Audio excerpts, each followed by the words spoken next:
Good evening, everyone. It being on or after 7 o'clock, I'm going to open up the November 15th meeting of the Georgetown Conservation Commission. And this evening, we have actually a number of hearings. And since it is after 7, I'm going to reopen an ANRAD for 51 West Main Street, DEP 161-0860. If I could have the applicant in or consultant, and if you could identify yourself, please. For the record, Mike DeRosa, DeRosa Environmental. Thank you. John Colantoni, applicant. Is it okay, Mr. Chairman, if I move this? Sure. It's never been done before, so we won't miss it. Looks like you were going to give a sermon. So at the last meeting, we requested to make two changes. One was the addition of the note that the pond was a potential vernal pool, and then the revision date. Okay. And so those have been made, and Steve has received those. The commission has copies, and we're just short and sweet requesting that the commission issue a no red for that. Yeah, and I did review that report, and I didn't really have any issue with it. And these were the changes we were looking for. And was there anything else that anyone had, any other comments or questions? I'll open it up to the public real quick, and we should be able to move this forward.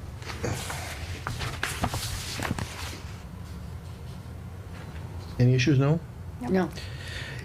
Is there anyone in the public who would like to comment on 51 West Main Street? If so, please identify yourself for the record. If not, that's fine. Okay. And Steve, you've reviewed the plan too? Correct. Okay, no issues? No issues. All right. If there are no further questions, comments, I will entertain a motion.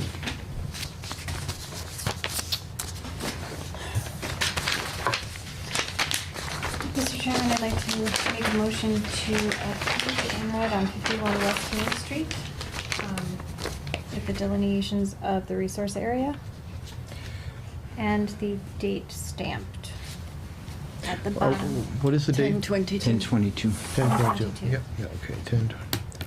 2018. Second. We have a motion, and it's been seconded to approve the ANRAD and issue an ORAD for the plan dated 10/22/2018. Is there any further discussion? All in favor? Aye. Aye. Opposed? All abstaining. I'll entertain a motion to Thank you. close the ANRAD for 51 West Main Street. Mr. Chairman, let's close 51 West Main Street, DEP 161-0860, GCC 2018-11. Second. We have a motion, and it's been seconded to close the ANRAD for 51 West Main Street. Is there any further discussion? All in favor? Aye. Aye.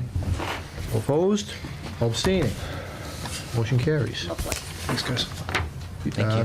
Thank you very much. You guys, Thank you. were you gents going to file the NOI?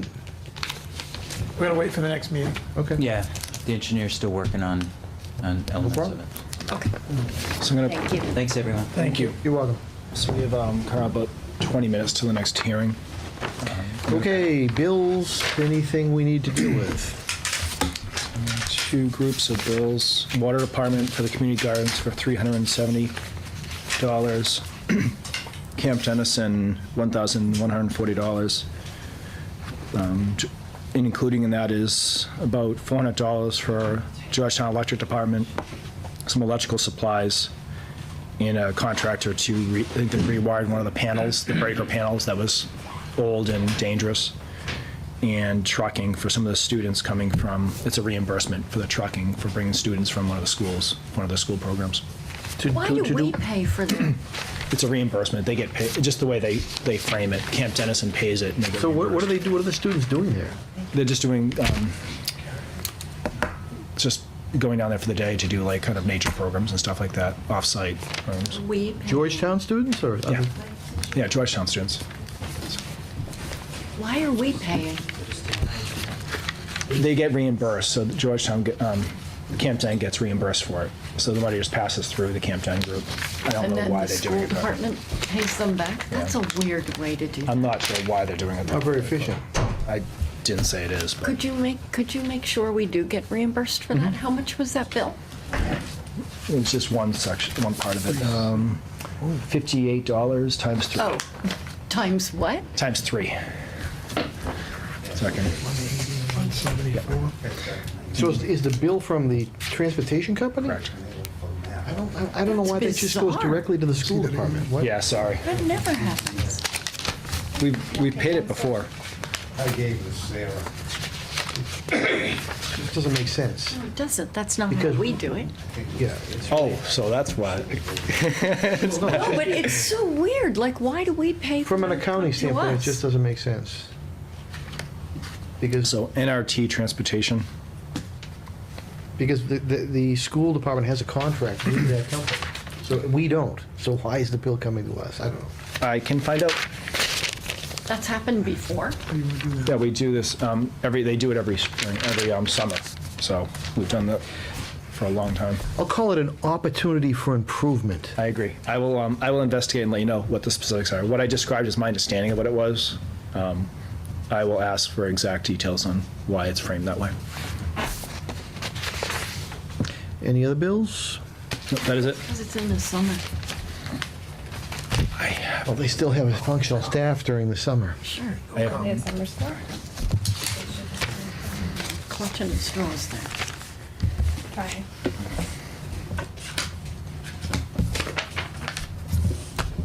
Anyone want to make a motion to pay bills? No. Mr. Chairman, I'd like to make a motion to pay the bills as read by Steve. Is there a second? We have a motion, and it's been seconded to pay the bills, as read by Steve. Is there any further discussion? In favor? Aye. Opposed? Aye, sorry. Or abstaining? Thank you. Was that all right? This is our first discussion business item. I did email around this to most of the commissioners. This is the 47 West Street, closing out the enforcement order. Again, I've already received the checks on this. I'm just waiting for the commission to kind of go vote on it, approve it, and sign the stock. Once we get this signed, I'll cash the checks to make sure they clear and then release this document. This will allow them to move forward with the project. How did you come up with that amount? We had a similar, we don't have a ton of other projects to compare this to, but we had a similar project, and that was the exact dollar figure from that previous one. I believe this one had a higher amount of fines, but in an attempt to be reasonable and try to bring this to closure in the next 30 years, consider it's been going on for 15, it was kind of a judgment call. It's also, Too, yeah. it also allows us to actually collect them as opposed to just levying them and then instead of saying Right. like, no, we're not gonna pay them. And if we look at the Bailey Lane property that we acquired a few years back now, at this point, what happened was the individual involved chose not to pay the fines, and it had to go to court. So you have all those additional fees, and there were years involved, so this just, closes it out. And actually, this is not the first time we had actually issued fines to this particular applicant. There was another case that were several fairly high fines, too. So it would be nice if we actually could move this thing forward, close it out. It's been going on since, I don't know. It seemed like a fair amount. I just didn't know how much it had been, how it was determined. Well, I think it was kind of a negotiation. Yep. I'll entertain a motion to accept that. I'm not sure how, I've never done Well- these motions before. It's interesting, I'm just thinking about that. It's a motion to close out the enforcement orders. I mean, we've closed them out before, but not this many. Well, I guess I would entertain a motion to accept the agreed upon fine and close out the enforcement orders for 47 West Street. Do we know how many there are? I don't think we should include that in the motion, because I think Just if it's not all. 100% accurate, Yeah. I believe it's 7, but it's almost open to interpretation. Right. Yeah, I was just curious. Yeah. Rather I than, believe it's 7. okay. I would just say all. Mr. Chairman, I'd like to make a motion that we accept the Agreed.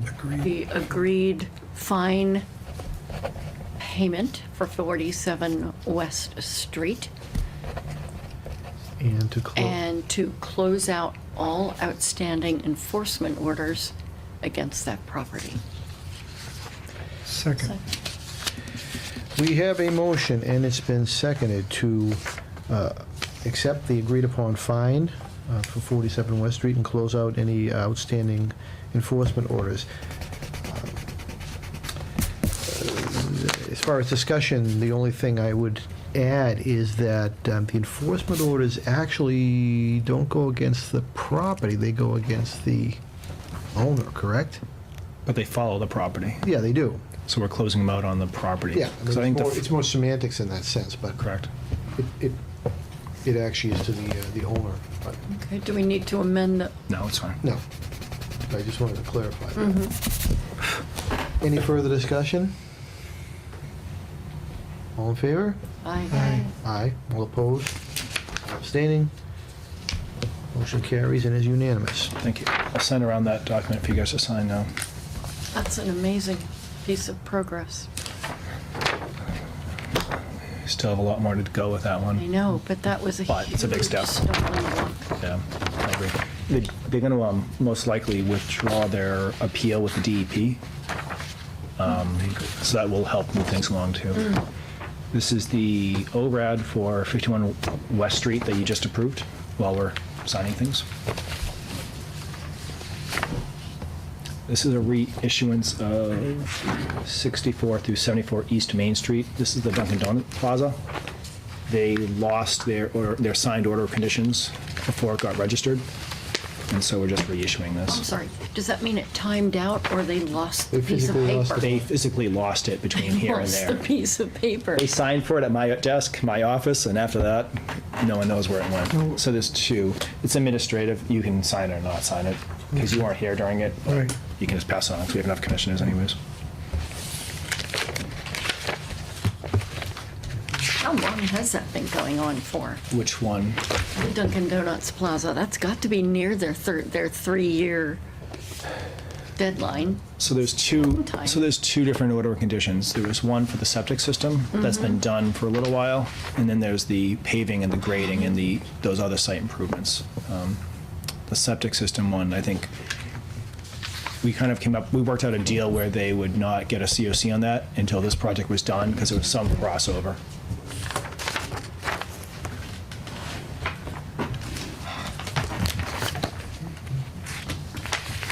I don't think we've ever had to wait for another time. I could take a nap. We had a big gap in there. I'm sorry about that.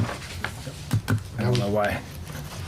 Was that because we were holding a period open for the other hearing we were expecting? to come in? Exactly. So we were told that they'd file notice of intent for that project, so I held that open, and other projects came in, they got added to the 8 o'clock hour, and that one just never got infilled because I held it open to the last second, and then it never came in, so.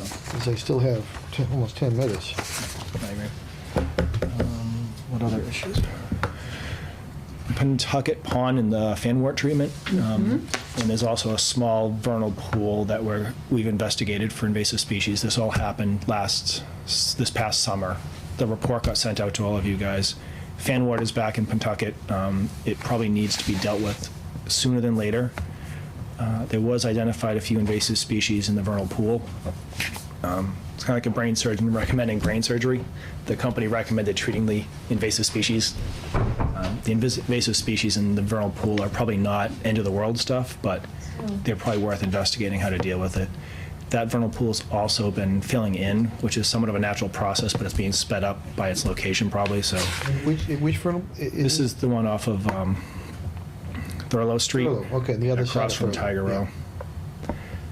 I'm not sure how that one's going to be resolved. I was working with Jillian from BFC to get an estimate together for the permitting process for that, just to better understand. I've communicated with the DEP a few times. It's enhancement, it's improving of a resource, but I'm guessing it's dredging a vernal pool, which kind of sounds crazy to me. So I don't know the process procedure. I do believe we need to do something to help protect that vernal pool because it's definitely being impacted. Okay. I don't know what that means, to be honest with you. Jillian's been really busy because this is their busy season. Coming into the slow season, I'm presuming she'll be able to spend a little more time on this because it wasn't a priority because we didn't really have funding to do anything with it. I also have an estimate for the contractor to treat Pentucket Pond with sonar. When I brought that up at one of the meetings. 40K? No, the price has come down. I think it's closer to 30 now. Oh. At the time I brought it up, again, I think I got a little bit of pushback from the commissioners as far as alternative options for treating, whether it's dredging or any other, aeration. There's always other options. I'll be honest with you, given we're in our kind of busy season, and I know Rebecca brought a bunch of these ideas up, I haven't had a chance to really investigate alternative options for how to treat. It sounds like a good winter project. But you looked at that before. I did, but the request was, the request came in to do it again. Maybe there's some new technology or Well, some we more had the cost-effective. drawdown. That's right. Correct. So And we, obviously, it was yeah. actually the state that actually, Huh? So really quick. again, Because of the bridal shiner. so we, well, they wanted us to put a computer-controlled dam. They were concerned that once we drained the water down, we wouldn't be able to refill the pond. yeah. And you also have the Done it bridal. Before last month. So again, the request was made for me to investigate alternatives. That's my plan. So I have not contracted with BFC to do the permitting for a treatment. We need to figure that out relatively soon because the window to treat, I think, is June-ish. And so at some point, we as in me, I need to do a little bit more homework on this so that I can satisfy the commission's concerns, maybe bring in a consultant. How's our funding? Obviously, we had received CPC money. Correct. We have, so Rock Pond was treated this past year. The Rock Pond Association pitched in some funds. Rock Pond's, I believe, smaller, and the doses, they were treating a different invasive species, so the doses wasn't as high, so I think they did it for around 20,000, 15, 20,000. We have about $60,000 in CPC right now. So we're Okay. very good for a one-time treatment at this point, and we do whole pond treatments for fanwort. Just it seems more logical than we've done spot treatment, and it's twice as much money. And It's we always actually miss a little been, bit. it's been a few years since we did a whole pond. It's just been gonna ask, it's been a what while. was that? So they say it's only good for about 5 years. I think it's been about 8. It's been a while. Hypothetically, I do not believe that CPC money could be used for the vernal pool. I'd love to go back to CPC and change the language on that money so that we can use it for invasive species management, because we're seeing a lot more of these Right. issues around town. So right now, if that vernal pool project was permitted this season, I have enough money to permit it. I probably wouldn't have enough money, depending on what they do, to pay for it, but we can go back to CPC for that. Also, map 11, lot 11, that parcel that we got approval and money for from CPC this past cycle. The engineer is done with the survey and all the plans. Which one is that? Where This is map off of 11, this is off the lot 11? Greenway, kind of south of Oh, yeah. Rosemary. Got it. It's a wet parcel that's landlocked. That Yep. it's kind of filling in the green cartoon drawing that we're doing over there. It's not a great access or great paths. The engineer's all done. I've been working with the estate. One of the owners passed away, and so we've been working with the estate and a lawyer in Florida to address that. I think we finally have that addressed because they went through the court system in Massachusetts to close out the estate. So I have a PNS that will be signed probably next week, re-signed, because we signed it originally and it's changed. So I'm hoping we'll close on that in the next few months. Great. The huge issue is the engineering, and that got done last month. Trying to think what else. Did Jillian do that?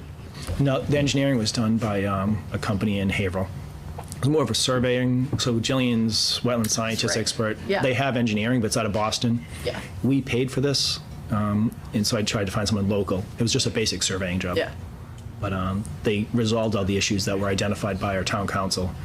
town council looked at this property and said, we can't close on this. I'm like, well, that's a problem because we got money to close on it and they said we can't close on it. And the outstanding issues What are were the issues? the engineering, there was no plan that showed the property in detail enough to be acceptable to reference. You know, when you do a deed, it has to reference a plan. There was no good plans. And also, the title wasn't clean. There's two owners, and one of them had some issues with death in the Specifics on family. the deed, otherwise it becomes, vague. Yeah, and to get good, clean title, you need a clean title, and the town doesn't like to accept parcels that are vague. And so at this point, we have a clean We've had title. a few of those.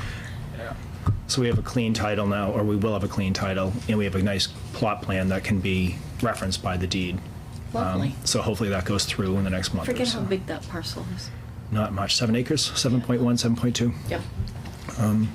Still searching for a administrator. I have someone coming in Monday for an interview. Our previous assistant, Susan, is still coming in once a week to kind of get us through. But we're getting everything done.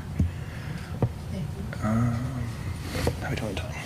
Got about 3 minutes, I think. Oh, gosh, I'll have to make some more stuff up then. Tap dancing. I was just gonna say tap dance. Budget, we're coming back into our budget season. If anyone's interested in getting involved in that, it's pretty exciting stuff. That I'm sure sounds it so is. fun. There's a Thanks. Saturday presentation to the FinCom. Coffee is provided. At cost, Well, town pays for it. You're paying for it eventually. I'm sure. I'm trying to think what else is going on. I wasn't really expecting. Oh, open space plan. It was approved, but kind of in draft by the state. So we can't apply for grants towards that open space plan because it's not approved. Well, It's been on my usually list. they give us a punch list of what's wrong with it. I've had a punch list. We had one. I've had a punch list for over a year, probably going on 2 years. Again, this falls 100% on me. The Open Space Committee kind of handed it off to me because they couldn't, they did what they did, and then they handed it off to me, and then it sat on my desk for a while. I probably nailed down, there's probably 10 items on that list. I got 8 of them done. The last 2 are just a lot of work, and there's a lot of field work involved, and I just haven't been able to get to it, and I keep Speaking saying of that. open space, another year went by and we didn't clean out the entrance to Lufkin's Brook. Another time. We had that young man who was going to do it. Well, that's a different, I can update in that too. So one of the bigger issues with the open space plan is an ADA section. They're supposed to review all open space parcels and assess access issues, signage issues, ADA compliance issues. It's a little bit above my head, to be honest with you. And so I contracted with Merrimack Valley Planning Commission. I actually signed the contract last week. They're going to, I think there's that and 2 other more technical, like the narrative. We missed a whole narrative section, and if you guys have ever seen me write narrative, it's better to contract that out. So they're going to do the narrative and all the ADA compliance field work. Yeah, but a lot of the stuff they put in this boilerplate, because I Correct. remember one of these plans, Correct. it didn't even match the town. It was referencing some other town. But Merrimack Valley kind of does this stuff They almost couldn't at even do cost. word swap with Microsoft. So Merrimack Valley almost does this stuff at cost, so it was really cheap. And they'll actually do it. So they're going to be Yeah. done with their review in a month. I've been talking about doing That was this. done, the ADA compliance I bit thought- was yeah, I done thought it was back done when a long time ago. Steve I did it. was, not you, Steve. No, Steve Delaney. Well, this is our second one. Here. So he was here for the first one. I did the last round. I did the CP when the Open Space Committee was doing it. I took on the ADA compliance section, helped you guys do it. What we submitted was not satisfactory to the state. They want the full, so each parcel has like a 4-page thing we have to go through, and NA 99.99% of it, and then make one comment. We didn't submit that. We just submitted that one comment for each parcel. They want every single one of them to check off every little box on the entire form. They want it submitted as a, it's a Binder. binder full. So they will have that done. They said before the snow falls. I presume they mean before winter kicks in, because they're doing the investigation this week. What So was the other thing? it was just that narrative. There's Oh. a section in the narrative. So that Who should, did you contract that out to? same. All right, 7:30. So the open space, well, I actually found another one, but we'll deal with that later. Now he's on a roll. All right. It being on or after 7:30, sorry for the delay, I'm going to open a new notice of intent for 51 Jacobs Road, DEP 161-0869. That's a 3-season porch shed type roof off of an existing house on a slab 16 by 14. If I could have the applicant and/or consultant, if you could identify yourself for the record. And you can just come sit up. How are you? Good.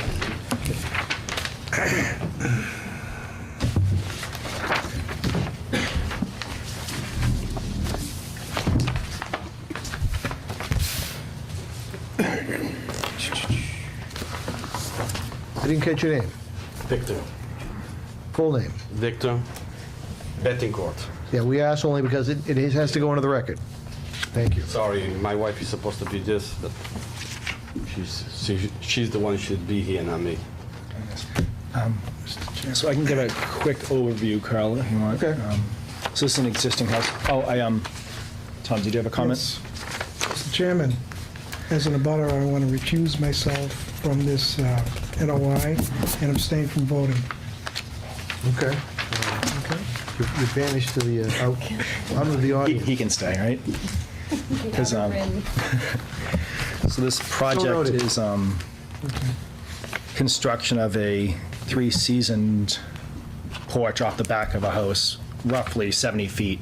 Again, the plan in your packet is a approved plan from a septic system replacement that's a few years old, so we're not accepting the wetland line.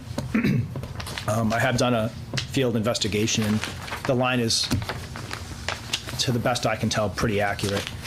The proposed activity is at 70 feet, where 75 is required. As far as similar projects the commission has done in the past, this 5 feet waivers is not a significant encroachment. And we've done this a few times in the past year alone, in the past more than that.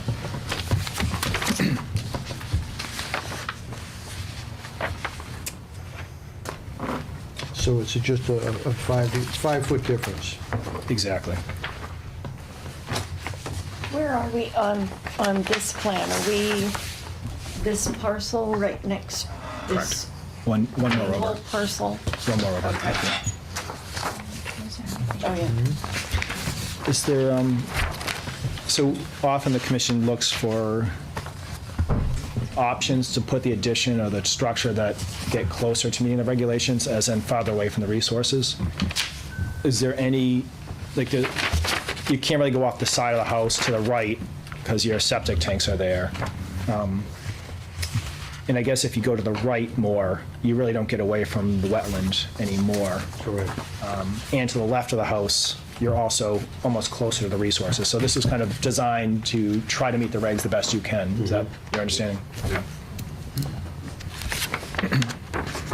So I guess AKA, there's really no place better to put this So, yeah, if you're it's- trying to it's- expand. This is replacing just a deck?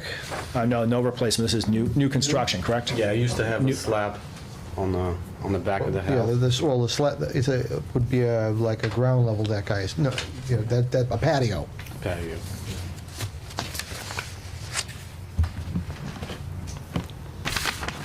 And you're going to reutilize the slab for the, Yes. okay, You're not doing any new digging or, No. no new footings or anything like that? Just sonotubes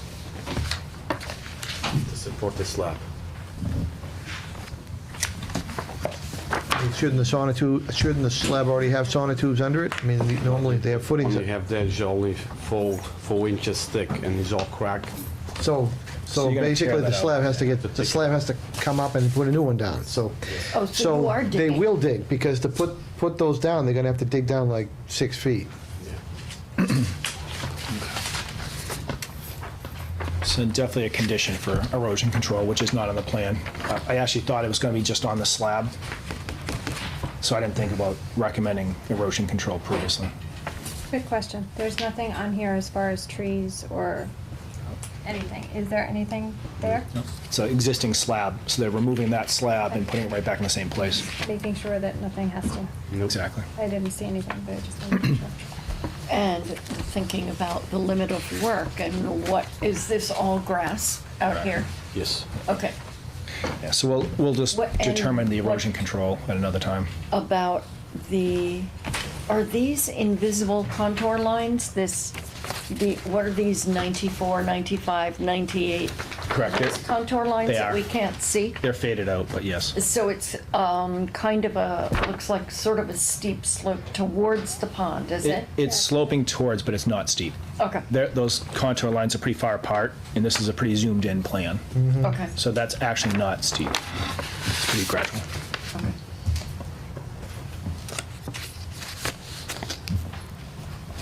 So, yeah, they'll probably have to, they might even have to dig down below 6 feet. Because usually you're gonna put footings in the corners of the slab. How many sonotubes are going in? 6. Are you doing the work yourself, or you have a contractor? No, I do it by myself. Okay. How are you going to remove the slab? Are you using, What kind of equipment are you gonna use? By hand. You gonna dig 6 feet down by hand? For the sonotubes, yes. how about removing the slab? I will take them. Pardon? I will remove the old slab. Yeah. Yeah, I already break them up and take them out. Wow, you're determined. No, I work for a big company and they let me actually have a few guys to help me do that and have a place to put all the dump. So that's not So all by hand, no machinery? no machine. A lot of work, but less issues. Actually, the old slab is already cracked all over the place, so it's not taking too much work to pull them apart.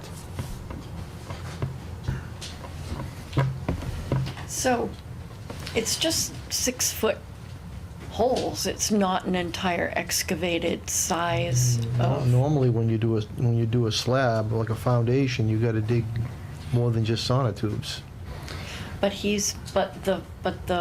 is the floor of your addition going on the sonotubes? It's not going on the ground? No, it's going on the ground and it's on the sonotubes too. So, I mean, the building inspector would have a more detailed kind of schematics of what they're proposing. With the My only erosion concern control, it almost that's doesn't part of matter. it's building inspector, but I mean, I'm more concerned with the level of excavation. 'Cause Correct. You end up with big piles of dirt and, you know, potentially, So you can Erosion. condition it that the soil be removed in, you know, an environmentally friendly manner, and I can condition that and oversee the work. And just when I sign off on the building permit, get more details on where the soil is going to be and removed. that the debris not get dumped in resource areas. Exactly. When are you planning to do it?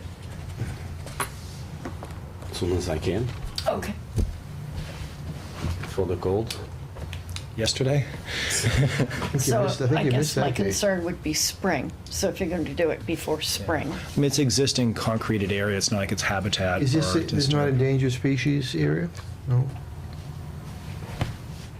Okay. I mean, I can oversee some of those issues at the building permit stage, because right now we So don't have. this doesn't have a building permit? Not yet. Not yet. I sign off on all building permits, and so it Okay. can't start till the building permit. By then, the specifics will get nailed down as far as what is actually like depths and all that stuff. And I can condition the And- building permit. Sir, where is your septic in association with this, do you know? On The other side? Closer to the road, Carl. Okay. The tanks are on the right of the house, and the septic's this side, close to Because the road. normally, when you're doing that, you gotta cite all that stuff. Correct. So you don't just, Yeah. He meets the zoning and the septic issues. Dig so into it's a it. pretty straightforward project. Is this what these hay bales are from that are on this plan? Is that when they had the septic installed? Yep. Okay. okay.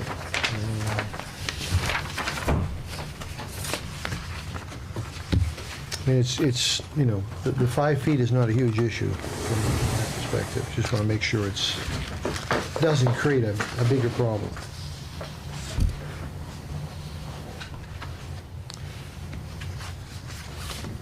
So we would need to have you and the building inspector overseeing the excavation and He's the, gotta pull a permit, I assume still. I mean, yeah, So you mentioned me overseeing that stuff, the building Right. inspector.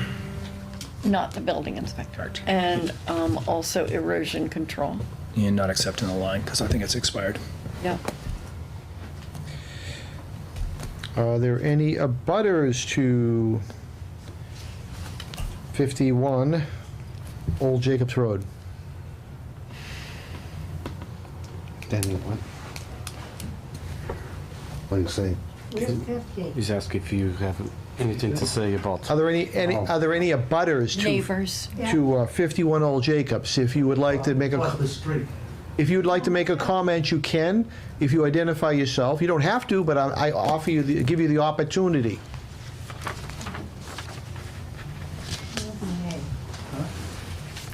Do, You want to say it's Alfred and Grace Britton. Okay. Do you have any comments?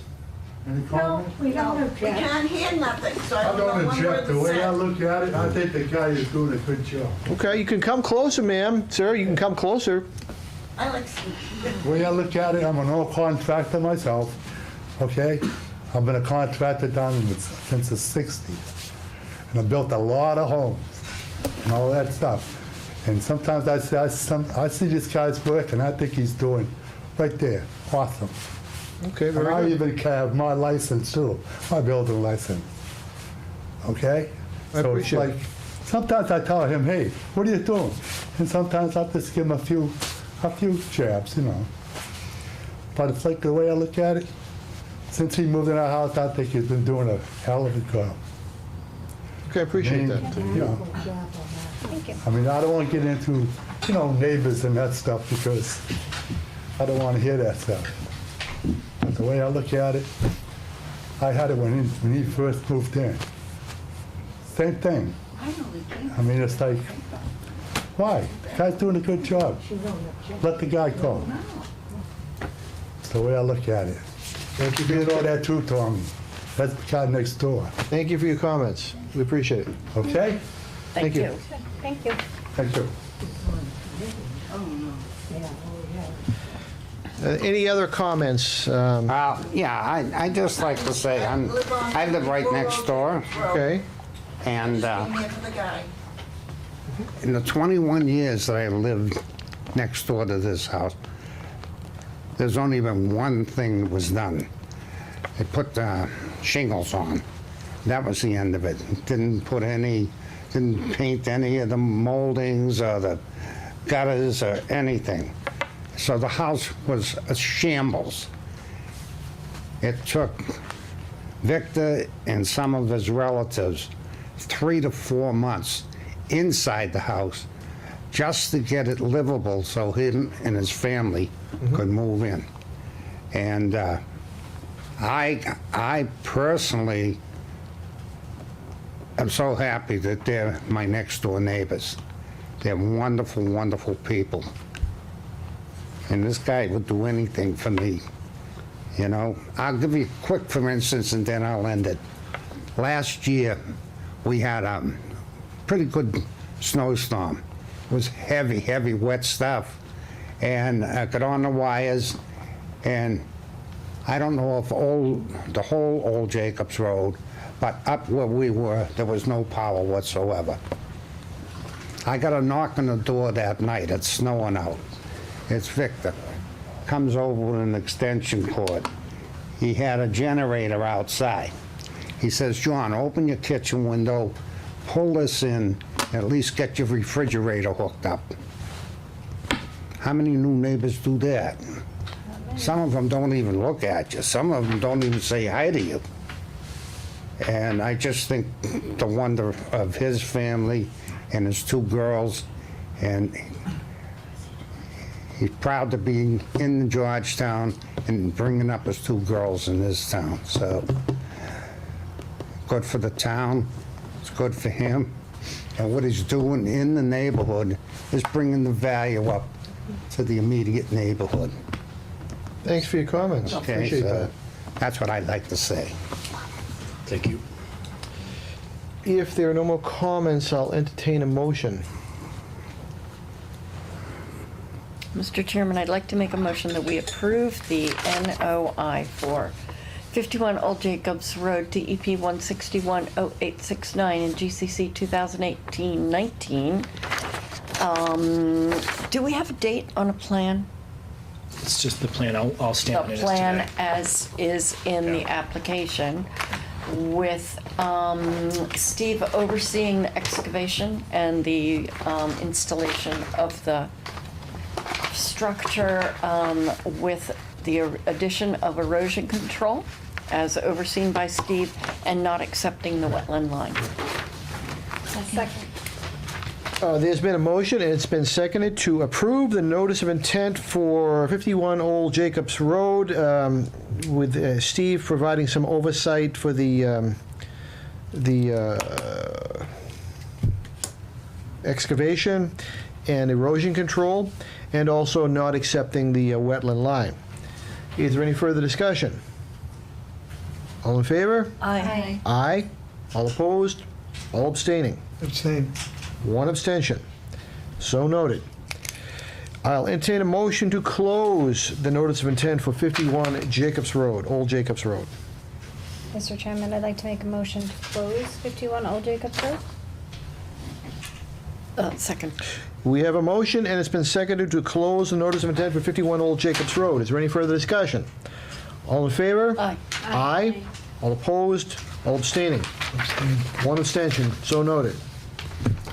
Thank you, guys. I'll reach out to you guys You're all next set. week for the documentation that you need. Okay. Thank you for coming in. Yep. Thank you. You're all set. Thank you. Thank You're you. welcome.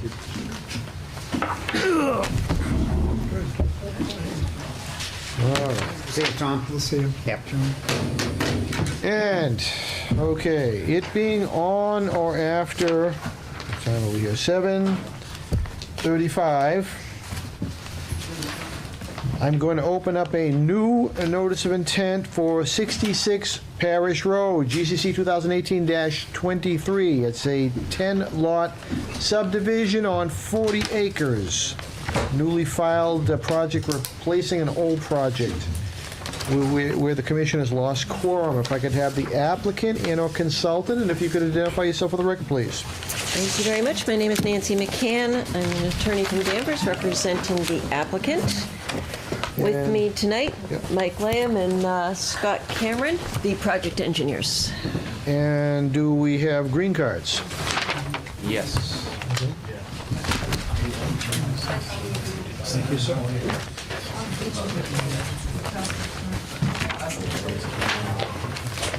And I'm probably going to, in a few minutes, concurrently, actually, I can do it now, concurrently close the other one so we don't forget about it. Because we actually have a hearing to close the original one, but we've opened this one. Right, I think we discussed at the last meeting we would file the new one, Right, withdraw the old one, right. and that's, I think, So, we right, can but handle I don't want to both. forget about it, so we don't want to have two open at the same time.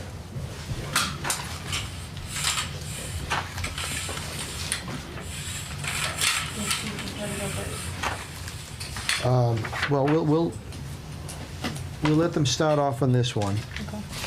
And then we can, they can withdraw the other one without prejudice.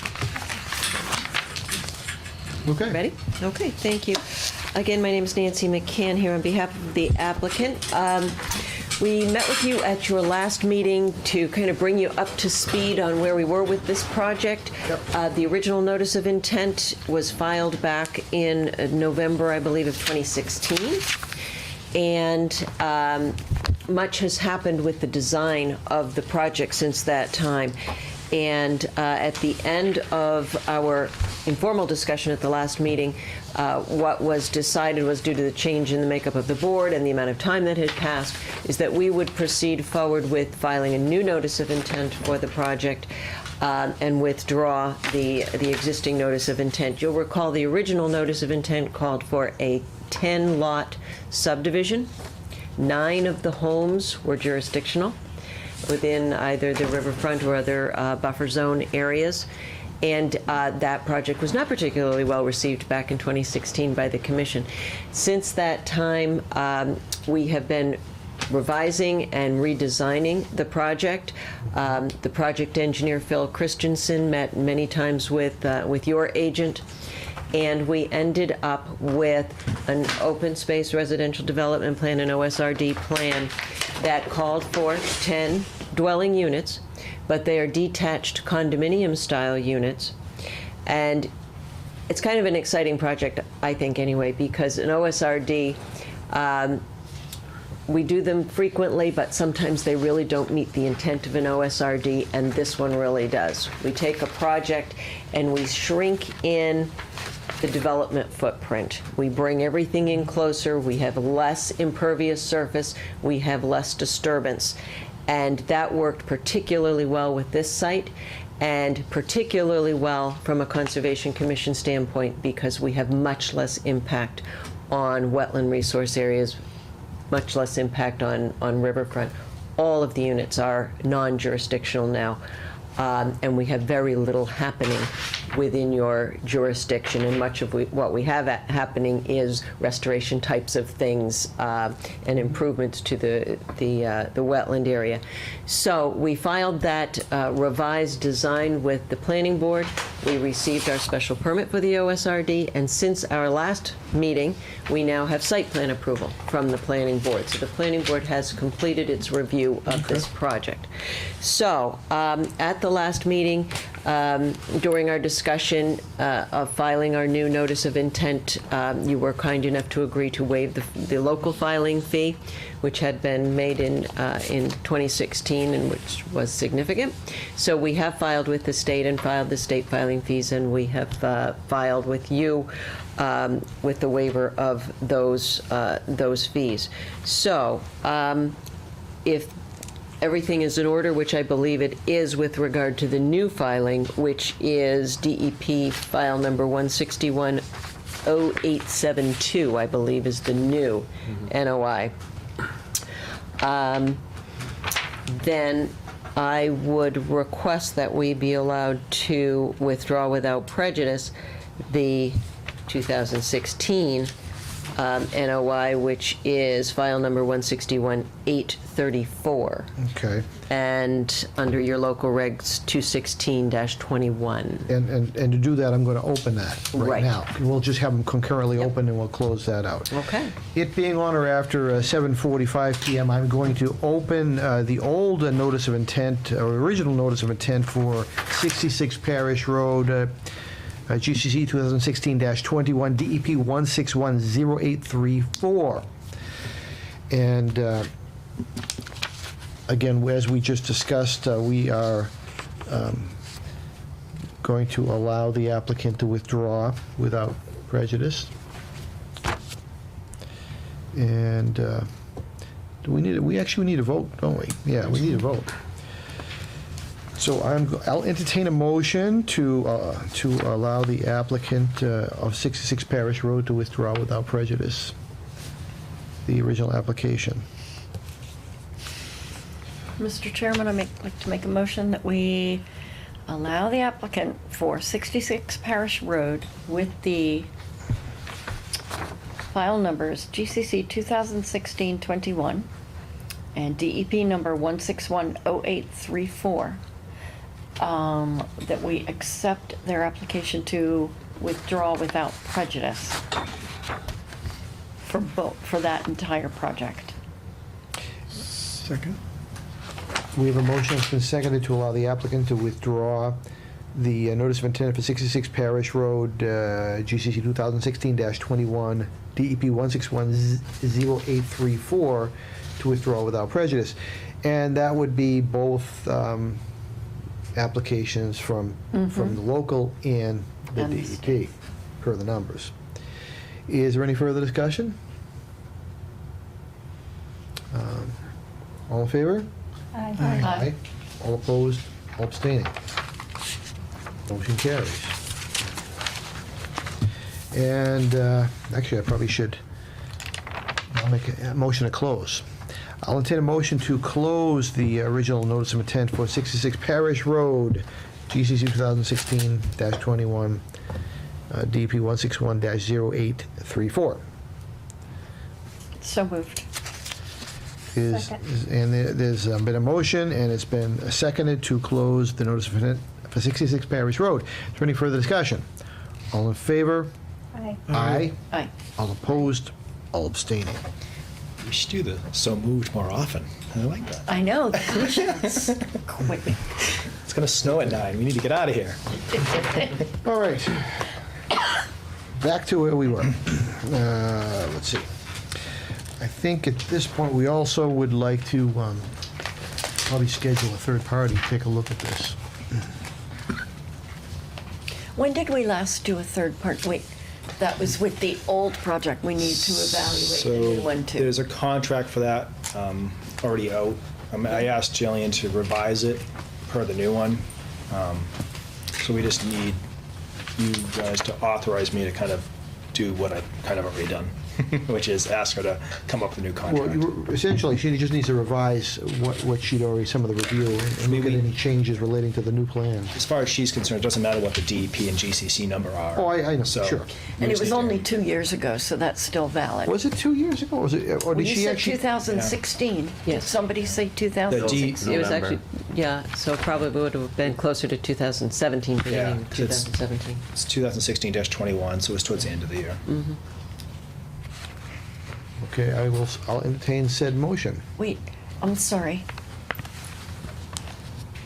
So, if that's within a year, But she's looking at the plan too, so I mean, it's a different plan. true, but does that mean that that plan wouldn't be valid for the life of their project? Because their project is going to go beyond And you the say- 3-year, When you say life, the life of the delineation, the accepting of the delineation? yeah. But she, Because we only accept delineate, she'll re-accept it, and then it'll start a new 3 years ticking if No, we, we're past that deadline. She's not looking to lock down the wetland line. She's just looking at the notice of intent and the nuts and bolts of the regulations. so once they start working, I should think it's going to take less than a year to get this project completed. They will eventually hit the expiration of that plan under our 3-year. So you say plan, it's the expiration of the delineation. Honestly, Yeah. it doesn't matter at that point. The permitting, that's really for a permitting window, right? It's good for 3 years. Often these projects take 5 or 6 years to construct. You don't go back and revisit the Okay. setbacks in the wetland line at that Okay, point. just It checking, kind of as it rolls. was coming up to the end, I didn't want them to run out of a plan. but she'd be also making comments on the plan itself, not just, Yeah. because this isn't an ANRAD, it's obviously an NOI, Yep, so yep. she'd be looking at more than just the wetland. So, I mean, it actually should be pretty easy for her because she already has a file on this case, and Yep. it should be just a quick check, and from a time and cost perspective, it's not like, oh, I've never been out to the site before. And I'll check to see how much is on that account. I honestly Right. forget. I don't know if you guys requested getting that money back or not. It still should be there. We haven't requested getting it back, I don't think yet, So I'll but we check to see certainly how would like much. to know how much it is. I'll check to see how much is left Okay. and see what her contract is and just make sure it's enough. It should be. And whatever we don't use, we'll get back, Yeah. obviously. So we still need to. Yeah, I imagine the original amount probably was a fairly good amount because it was a much more intensive project. And we didn't than do what much we have now. work. We didn't Yeah. really do much heavy lifting. so she Exactly, I probably don't used think that. much happened, yeah. Okay, I'll check into that. Okay, thank you. Steve, or Mr. Chair, Scott Cameron with the Moore Cameron Group. I just wanted to clarify the scope of the contract and what she's reviewing. As part of our presentation, of course, the planning board already engaged in engineering review, a thorough review of the project. Right, but we have the third-party review from the conservation perspective Yeah. and also the resource, and just give us a report of comments. It's Right. not to change it per se, but, that's kind of the way we approach. Right. So we won't get Not it, unusual. we won't be getting into engineering if it's approved. The only time we do engineering reviews is when the planning board's not involved. Right, okay, just wanted to clarify that, that's what I thought, okay. Thank Yeah, I you. mean, she'll be commenting on the positioning in terms of resources and any other improvements, but she's not gonna, it's not really purely an engineering review. Right. I mean, she's a wetland scientist.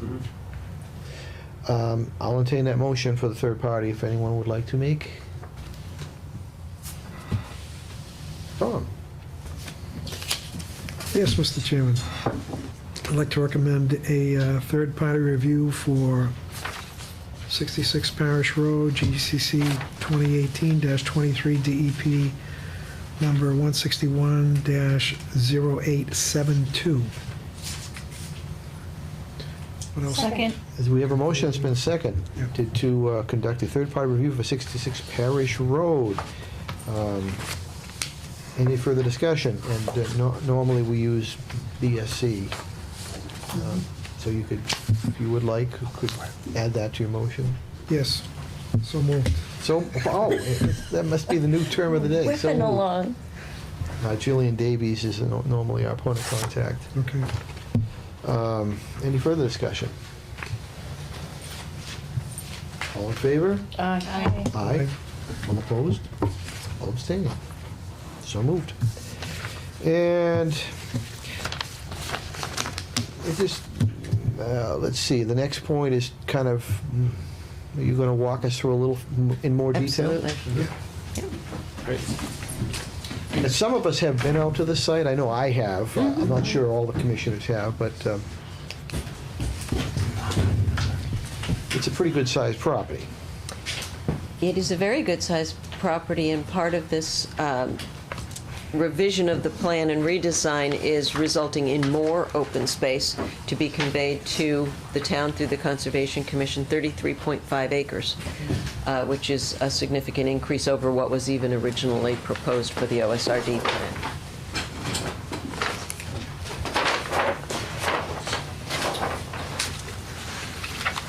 All right, thank you, Mr. Chairman. For the record, my name is Mike Laham, civil engineer with the Moore and Cameron Group. Offices at 66 Elm Street in Danvers. So I will walk you through here. Of course, we had a cover sheet which had some general notes regarding erosion control and construction sequencing. This plan here is an existing conditions plan, and I did just want to walk you through this. I know some members haven't seen or aren't familiar with the property. An ORAD was issued for this back in September of 2016 under DEP file number 1610852. So the resource areas approved under that ORAD are bordering vegetated wetlands. So you can see it at the very top here is Larkin Road to the north of the property, also known as Parish Road. Along the roadway there is kind of a low, what was classified kind of as a lower value kind of roadside swale, kind of wetland forest that are here. There's a larger bordering vegetated wetland through the center of the parcel, which extends down here, and then there's, of course, in this section of the parcel and back here. In addition to that, there is an unnamed perennial stream that runs right through here that also picks up, so this is Interstate 95. Right, that's the one that has the culvert under the dirt road. Yeah. Exactly. There's an existing access right through here. There's a culvert, a large culvert that picks up some highway drainage and otherwise, and drains through here. Wheeler Brook comes from the back of the site here and wraps around. Jackman Brook kind of flows in from this direction off-site, so you've got these kind of perennial streams as well in the vicinity. So of course you've got the riverfront area associated with that, which extends into this part of the parcel. The entire parcel here is 40.2 acres. We are proposing this orange development parcel, we're calling it, is 6.7 acres. So under this OSRD, we're looking to donate to the town the 33.5 acres that remains of that 40.2.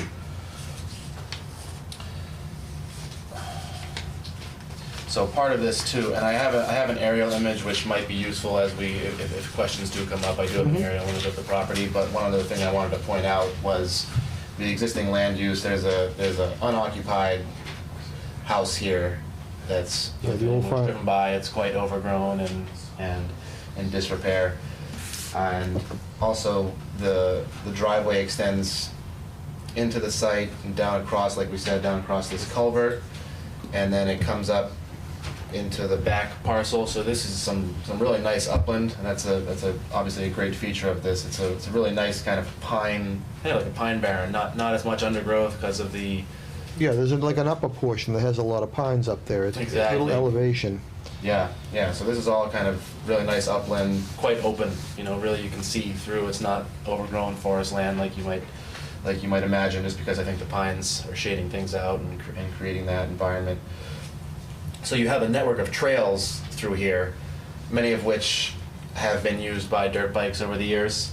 So in this particular area, there's a large area that's essentially a Someone's got a dirt area someone's got a moto track up. They had a moto track up there. right. At one May point. still be active there. So obviously part of this project is that none of that would happen anymore. And we can also get into, once we get into some of the restoration work, what we're planning for back here. But there's also quite a nice network of trails just through this through this area that gets you down toward the wetlands, and it's really nice. I had a nice walk back there. Quite nice wetlands, and so this is all kind of native vegetation, nice forest land, quite native along the wetland, and obviously that upland, like I said. This whole area here was former agricultural land, so this is largely had a history of annual plowing, tilling, and just was cleared. Over the years that has ceased, and since then it's really grown in thick with a whole variety of invasive species, pretty much the whole list. Autumn olive is really prominent out there. Bittersweet is really prominent out there. Some buckthorn as well, multiflora rose. You really have the whole range out here. They're scattered throughout that. There are some small oaks and pines. That was almost like a farm field eons ago.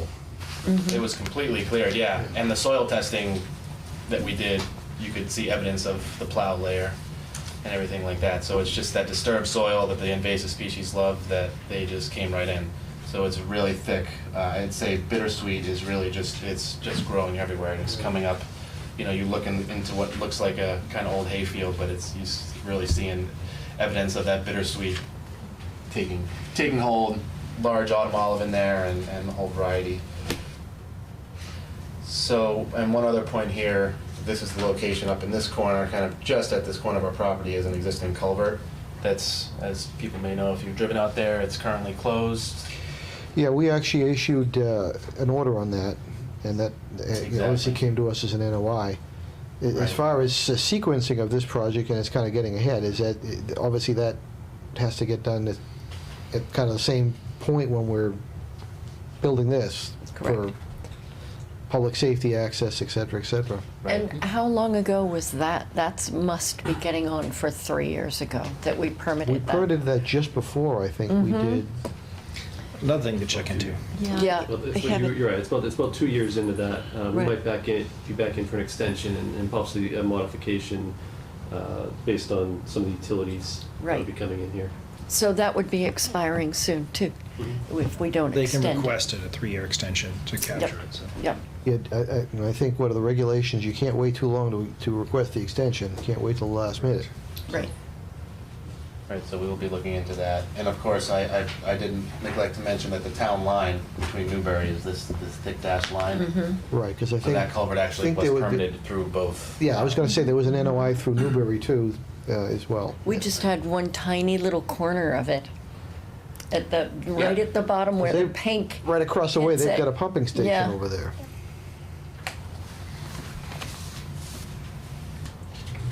So this is the overview of the entire parcel at 80 scale. This next plan is an existing conditions plan as well, but at 40 scale, showing more of the detail of the development parcel, Right. which the rest of, this next plan is also at that same scale. So this here is the landscape plan. It's showing what we're proposing, which I will explain. At this point, I would like to just bring up to kind of tie this into the previous application that was just withdrawn. These two plans are at the same scale, and you can really get a sense of what was proposed and perhaps why you may have not liked it quite as much as we had hoped at the time. This was a 10-lot subdivision, so instead of this type of a project where it's one parcel that will be maintained by a homeowners association, this was an actual subdivision with town roads proposed through here coming in, 10 lots, and you can just see the resource area or the buffer zone here and the riverfront area here. We have houses located within it, driveways, septic systems, You've got your, roadway entrance in here, which would be within buffer zones. So this gives kind of a sense of what we aimed to do was we really zoned in on the upland, more non-jurisdictional part of the property. And as you can see here, we've located the development almost entirely within that. And in fact, all of the infrastructure, roads, houses, utilities, or this is actually, it's a driveway. This won't be an actual town road. This will be an access driveway, a shared driveway that's maintained by The association? homeowners. Yeah. Exactly. So the only utilities that are within the jurisdictional areas just need to be brought in from the road. Is you've got a water line that comes up in this area, and then we have underground electric, overhead electric, and we're coordinating with Georgetown Water Department on the water and the Georgetown Municipal Light Department on the electric connections. Is that the septic up in the left-hand corner of Right. So like a central septic? exactly, it's a common Treatment. a common leach field. Yep. And then it's just a force main. It'll be pumped up from the bottom of the hill, pump up to a tank and all the septic. And that's the other thing, it's nice that that's outside of jurisdictional area as well, because as I showed you before, that was, there was several septic systems within the riverfront area. So the key points of this project, the buffer zone is this pink line is the 100-foot buffer zone. This blue is the 200-foot riverfront area. So those are the main buffer zone resource areas we're looking at. We have the 50-foot no disturb is within here, and the 75-foot no build is also shown in here. And just, I assume people have reviewed the plans, but the general overview is the 10 parcels, or the 10 buildings rather, are again outside. You can see of all of the jurisdictional areas, the proposed driveway, septic, and all the utilities are within this. So what we started to look at when we were doing this, of course, was the stormwater was a big piece of this. We elected, being an open space residential development, we elected to use low impact development measures, which are largely infiltration based and using natural methods such as swales and infiltration basins, rain gardens. So you don't have your typical curb and gutter. There's no curbing on this driveway except for in this area down here. It will flow into roadside swales, and it will be treated in a sediment forebay, and then you'll have a level spreader to spread the flow out to encourage infiltration and to knock down velocity.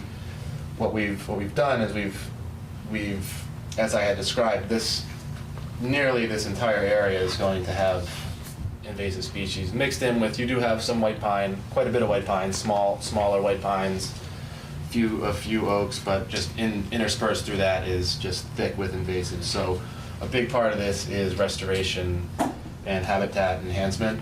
So we tried to figure out a way with the stormwater to have a dual purpose system here, of a way to control the invasive species, which is something that the commission had indicated was desirable for this parcel, but also use this as a low impact stormwater management feature.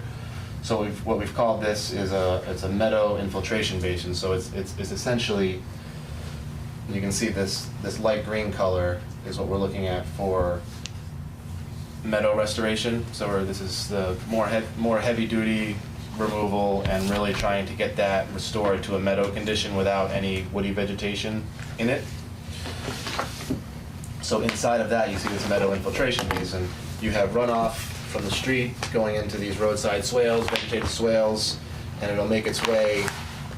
The soils, I should say, are decent. They're quite good out here for infiltration. So I would expect that at any typical rainstorm, a lot of that runoff won't even make it to this. When you get a larger storm event, it'll flow into the swales, come into the sediment forebay for settlement, and flow into this meadow. All we're proposing in here in terms of grading is a berm in this location, and this is a very broad, about 30 feet wide, only a couple feet high, really broad landscape feature that will effectively just impound any of that during a really large storm event. It'll impound the water behind the berm and encourage it to infiltrate and perform groundwater recharge and water quality improvement through that. This area the intention of this is that this is a meadow restoration. This will all look like a restored meadow. You'll have, like I said, those few storm events. Maybe, you know, this year we may have only had one or two that I think that you would really get some flow into this. And even then, that water is going to go away quick because we did infiltration testing out there, and it has a good capacity to accept runoff for groundwater recharge. So the other things I want to point out on this plan, so the color coding that we've used, again, the light green is the meadow infiltration, and then the basically meadow restoration area. And the kind of brighter green would be the portion of the property that's within the buffer zone that would be have invasive species removed from it and then restored back to a lawn area. Now, in this section, there aren't a lot of big trees. That's more invasives than scrub in that area, because obviously you'd want to maintain, you know, as many trees from a noise abatement standpoint too, from the backside, from the highway. So. Right. Up in here is actually is fairly cleared already. It's fairly open.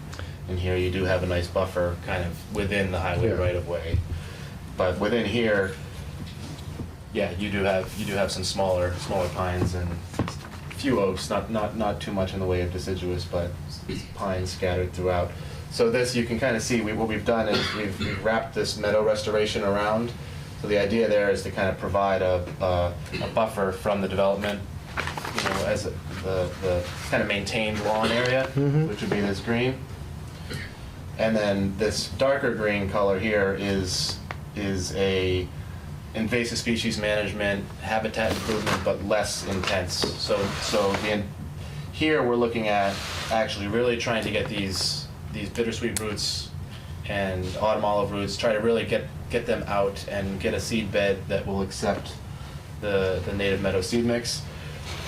So this is more of an intensive kind of restoration because it's so heavy with invasives. Down in through here, you do still have quite a few invasives, even down into the wetland. So this green area in here is really invasive species management, habitat improvement, but not really disturbing the soil as much. Just what has been outlined in the report from DeRosa Environmental is the details of how all this will get accomplished. I'm kind of just giving you the overview. The report has all the details, and we can also have Mike DeRosa in to give you further details or answer any questions. But within here is more of hand removal of invasives, not really. Of course, within the wetland there will be no machine removal, but hand removal, perhaps some machine removal if there's some really large autumn olives that you're trying to get the whole root ball out. Mike the DeRosa Environmental has a really good method of invasive removal. He does a lot of work in that field, so that's kind of the color coding on this plan. The rain gardens on this property are located, a couple of them are back in this area, so this is within the riverfront area. It's kind of part of the residential lawn. What we tried to do is provide a bit of a buffer for lawn area around these dwellings while not extending too far into the resource area there, or into the buffer zone. So we have, this is a 15-foot strip of the native meadow restoration. So that's kind of like your transition zone. What we would do on this plan, just to kind of point out, there's a dashed black line. That would be our limit of grading, so to speak, limit of earth disturbance. So silt fence, erosion control installed along that. And then on this plan, we've shown conservation markers at the edge of the lawn. Right. Kind of to define that edge here. And then along here, really, the driveway will define the edge of the meadow, and there's no dwellings along in here, so you'll really have, we can look at ways of having some signage, maybe just like informational signage to say what is this feature that we're looking at here, but there's no lawn area proposed here, so even though this meadow color, we have it stopping at the riverfront area, in fact, you'll have meadow up in here as well. It'll be the same all the way to the edge of the road, vegetated swale, same seed mix for the swale, so it'll really be a nice kind of access drive with a meadow off to the right as you're driving in there. Utilities, like I said, almost entirely within this area. We do have the water main that we're going to be bringing in from the other side of the culvert, so this is part of the culvert replacement project. Bring the water main in, and it'll come into the site through this area. So the final piece of this plan, which I haven't gotten to yet, right where the water is coming in, or kind of intentionally we located the water in this spot because we're proposing a gravel parking area for use of the open space parcels. So I was going to ask about that, because that's, Right. public access is one of the mandatory things we always require for anything like that. right, and that was something we heard from you and others. So, and through the planning board process, we went back and forth a little bit on the best alignment for this. At first, we had it coming straight in off the road, but then for public safety, we decided to go with this alignment here. So it'll have 3 parking spaces, and it'll just be a gravel parking area. And then, as I had mentioned previously, the access into the rear currently is through the existing driveway, straight back through here. Would people be able to use that for? So what we've done here is, so the open space parcel, there's a parking area here, and then we've proposed to do a low impact trail around the outside Right. here, which is shown on the next plan. I can kind of get into the Yeah, actually, into there's, that a little I bit think as there's well. a real rough trail actually somewhere in that area right now.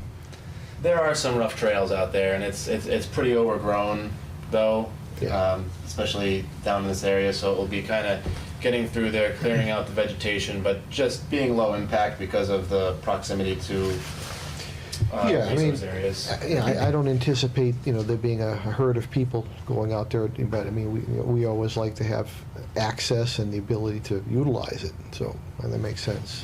Right. How are you bringing power in? Again, you mentioned overhead. Yeah, so the power's overhead.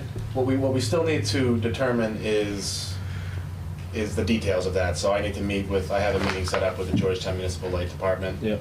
And so that's something we do have to, still have to determine. Because you're kind of showing it in a very sensitive area, right? Can you point where you propose, does this show where it's Yeah, coming in? so we have overhead electric here, and then just in our preliminary discussions, we had talked about overhead and trying to find ways of getting overhead through there. Why can't So- that follow the same path as the water? Because it's going right through a wetland. Right, so that's something we do still need to discuss with Okay. them. But that I needs have to meeting with them. but that needs to be clarified on the plan, right? Yeah. We're approving what you're showing, not what you're going to talk about in a month or tomorrow. There's a couple of factors. The overhead, so the plan is to span the entire Yeah. wetland, so there's no impacts directly over it, or, we're kind of getting a pulver on each end. If they were to follow the road alignment, there's several really large trees right along the road, and they'd have to take those down. We felt it would be less impact to come over it, drop it, and come in through the area we're showing. But you're still you're still having poles set in a buffer that you have to be able Yeah. to access, so that has to be captured in the limit of work. Yeah, we're gonna, Okay. we hope to So kind of I'm finalize just that. pointing it out because you didn't mention that to the commission. I think it's important to mention that you are proposing some work in a buffer that's not really being kind of highlighted in your color coding. Right, so as far as just access to that is, right. And we- There's and we something. can- It's Well- not a lot, it's a temporary, but it's still Right. accessing. It would be basically a drill, an auger a truck driving out there and just augering down a set of pole. But any vegetation clearing to allow for the wires to be strong, I mean, you need to figure all that out and have that part of the plan. So, Okay. I mean, if you can kitty corner it, maybe come down the road and follow water a little bit and then come in, it's a concerning going across the wetland. Yeah, we'll grab So- some pictures of the trees out there. That was the concern. And I'll check. I actually didn't pick up on this earlier when I did my first review, so I haven't been out there to check. So, that I mean, out, so the might- question, I mean, the power to the houses on the other side are actually in Newbury, so their power and water is, or if they, I don't even know if they're on well over there, it's probably coming from the other direction. So Up this Broadway.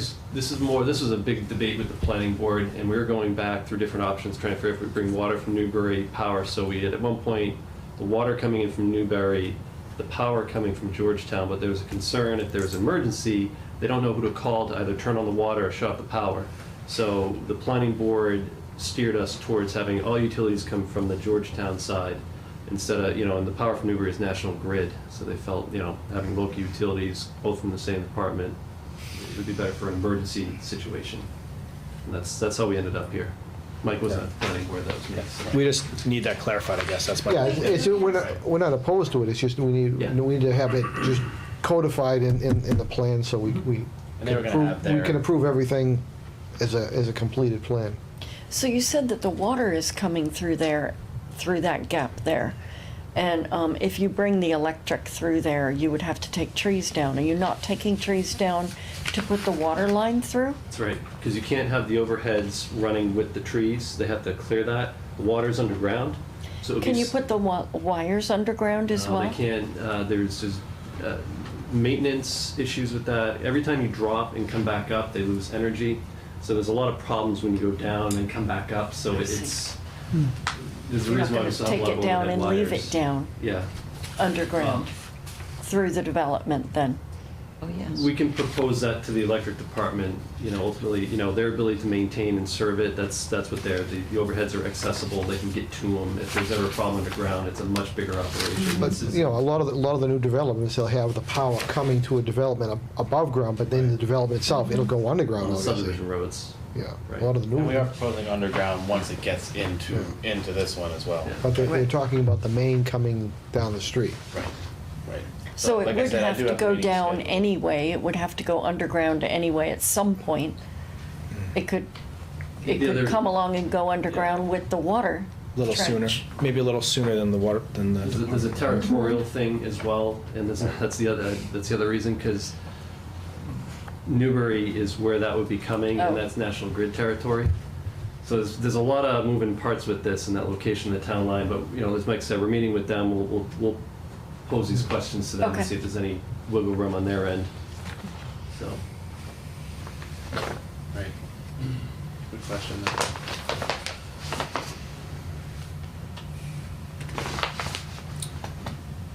Right, so this generally, I would say, covers what's going on, the more intense use of the property here.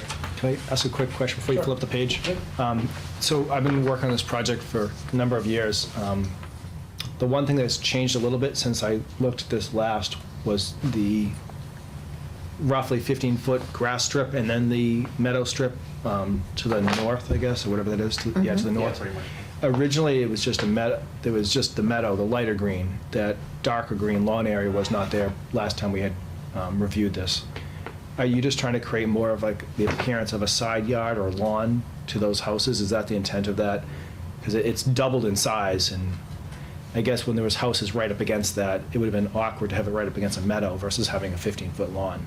Was your- We felt there was gonna be, no matter what we do, there's gonna be pushing encroachment, so if we could define that edge and have it there. Which was the point from the beginning. Okay, but you just expanded that a bit, because originally there was like a 5-foot buffer. No, You the made pla- it yeah, 15. Well, yeah. we're kind of the middle people with the different boards. The planning Yeah, board we had a know- concern. We know if you put those buffers too close, people will just start mowing, and, the landscape companies will mow up beyond the barriers anyway. Yeah, I just want to make it clear, though, like, I understand why you're doing it, and I actually recommended that 2 years ago because I've seen so many issues with people having 2-foot buffers, and it doesn't work. I just wanted to make sure that the commission's aware, this is technically a special condition setback area because of Zone 2 wellhead. So pretty much everything, all the activity in the colored areas is a waiver to the bylaw, technically. Now, it can be meadow, it can be invasive species control, there can be some really positive aspects to all of that, but technically those are waivers. And so the lawn, that little strip, that's kind of a waiver just to the benefit of the development. There's really no environmental benefit to that. How wide is it? Not very wide, 10 feet. again, I've heard a couple times, there's no waivers, it's all, their stormwater is in these meadows. It's dual purpose. It happens to be Well- invasive species management and also creating meadows. But also, there's not enough real estate in their non-jurisdictional area to do their stormwater. Well- So it's kind of dual I purpose. also want to make a point, if it is a waiver, you should request it from us, so as, It's in And there. I was gonna mention, we did, it's in the notice of It's in there, it's intent just, narrative. I like it to be part of the discussion, because there's two sides to every kind of. I was getting to that. Oh, sorry. I was getting Okay. to that. Okay.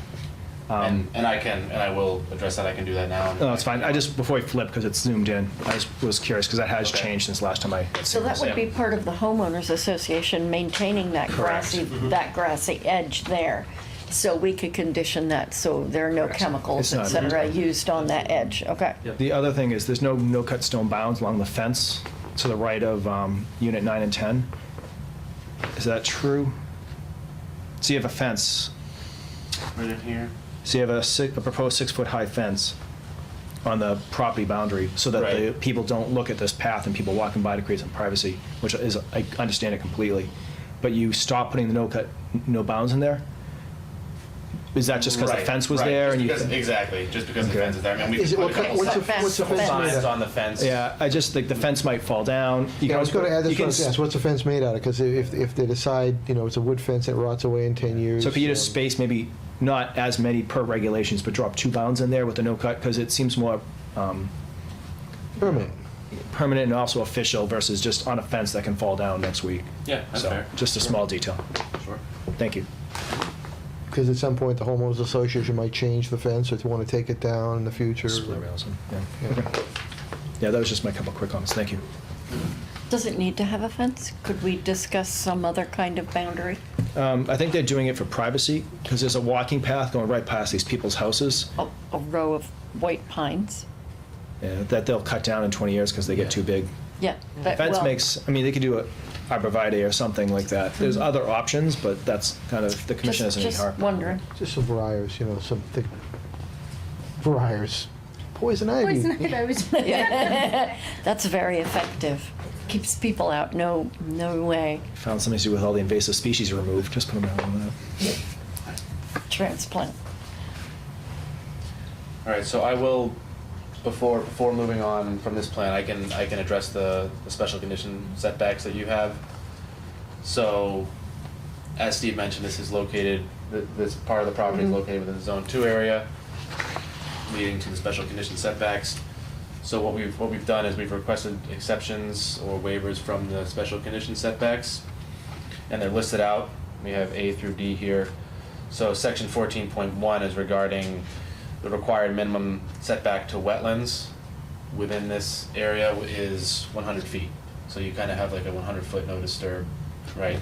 So we're asking for a waiver from that to, again, yes, this is a benefit to the development, but it's also a benefit to trying to control these invasive species and keep them under check. So I'd say there is kind of a dual purpose with that too. This first one is from section 14.1. It will allow for a reduced no disturbance zone from the BVW to the limit of disturbance to allow for the meadow restoration, open space trail, and parking area, and a portion of the new residential lawn area, like we said, and incidental site grading. There's no disturbance within the 50-foot no disturb zone. So we're just requesting a reduction there. Section 14.1 also references the riverfront area, 200 feet. So this is a waiver is requested to allow the reduced no disturbance zone of 130 feet from the perennial stream banks to the stormwater meadow. So that would be from perennial stream, you have your mean high water right in through here, 130 feet to this berm here for the stormwater meadow, which again will be just native seed mix, just the same as the restoration.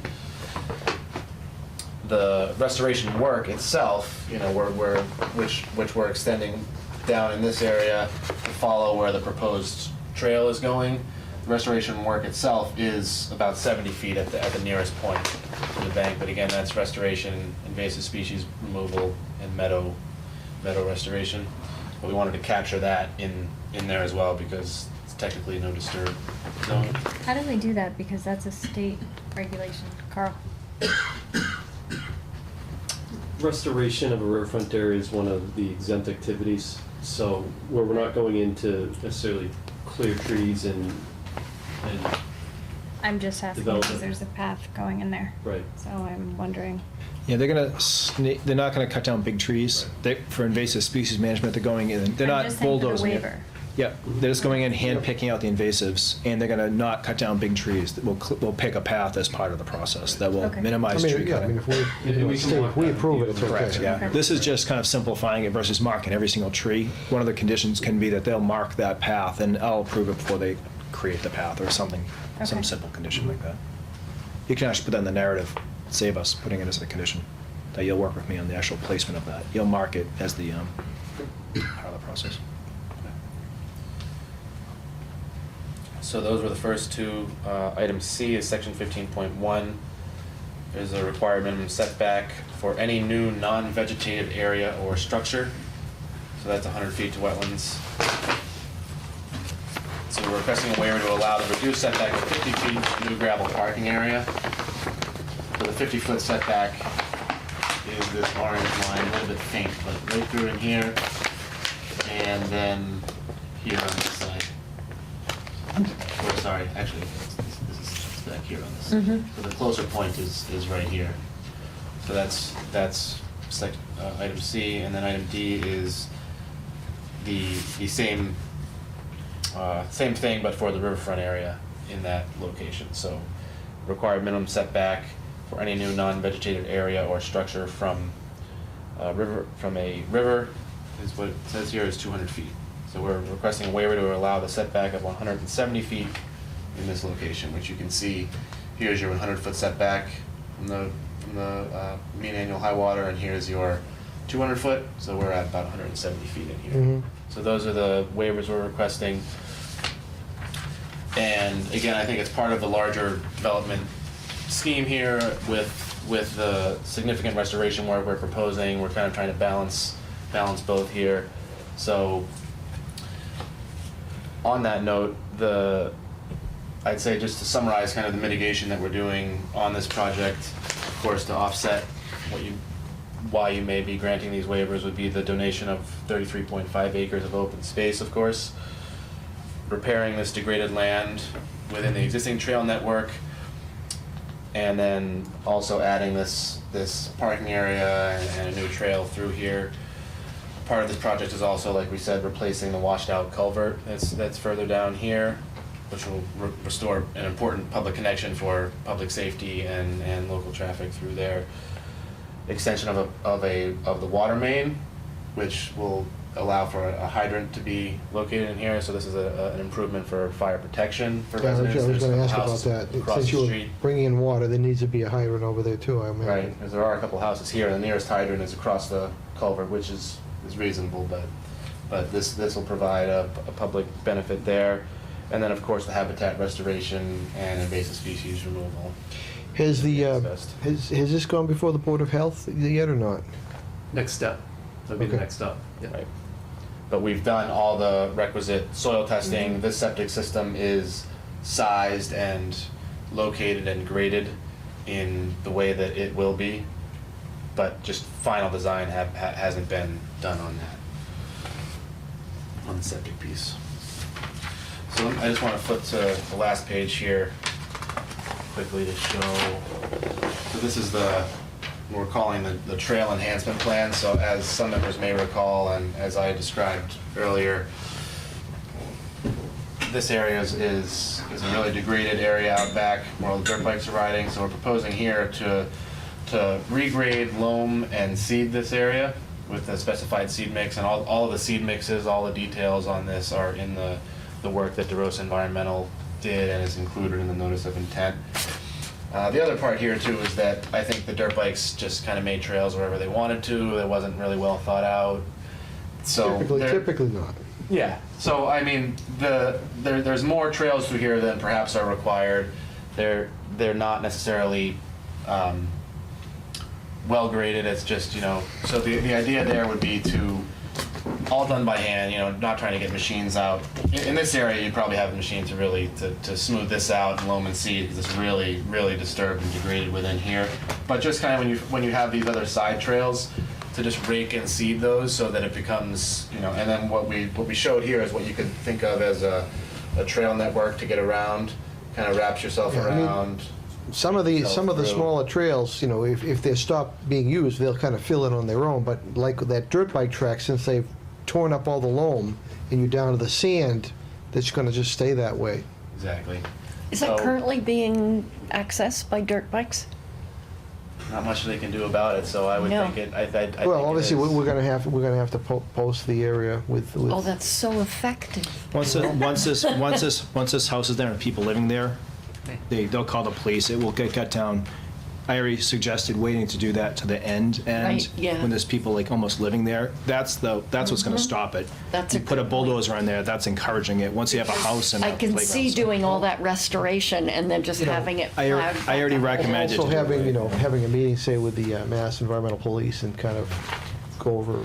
How about that small isolated wetland back there? They're the only folks who are going to enforce that. Are you going to hit that? I'm sorry, I don't want to jump ahead. Yeah, no, I can discuss that Okay, too. thank you. So within this area, Steve was just asking about. There's a small isolated wetland in this location, which is really located in the center of that whole dirt bike arena. So the intention there is to identify that, which may change by the day as dirt bikes get around in there. But to kind of identify that, find that low spot, and just enhance that with a more appropriate seed mix. So that here is called out to protect the existing isolated wetland. So we're not just going to grade right over that, and enhance with a select seed mix at the direction of the restoration specialist. So that's something more of a field adjust and to make sure it's done properly. But like I said, it's right in the center of this degraded area. So the intention is to observe it and to enhance it and add seed, but to try not to do too much work around it there. And you had mentioned kind of at the main entrance of the development led to the road that goes by the culvert. Would that be accessible? Is that going to be a private road? I mean, it's obviously not owned by the town or maintained by the town, but is it a private way? Is that the intent? Maybe a driveway.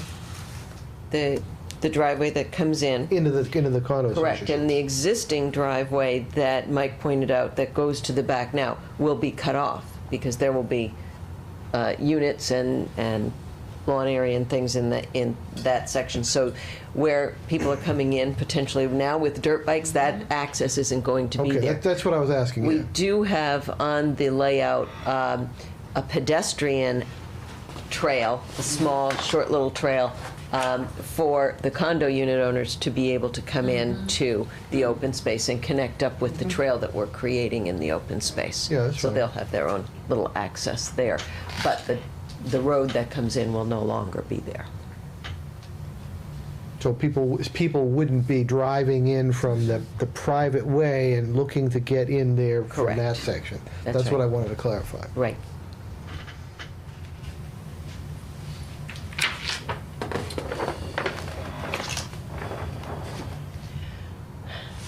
Right, so that, That's it? so that, yeah, that really covers it, and Okay. happy to have any questions you may have. Thank you. Thank you.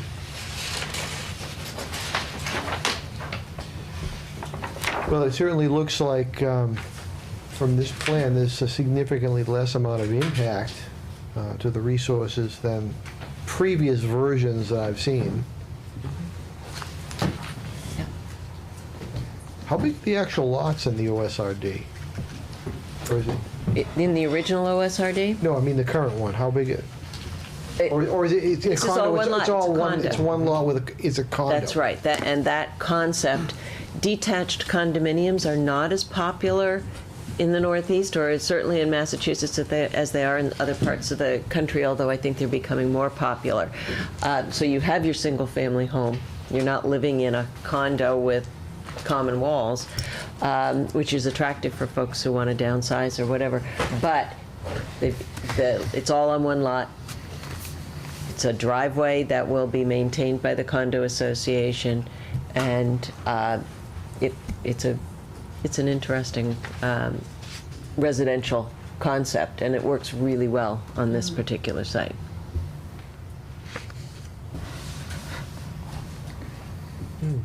Okay. Any other questions at this point? You haven't been to the site. No. Do you want to go to the site? Sure. Okay. Could we schedule another sidewalk?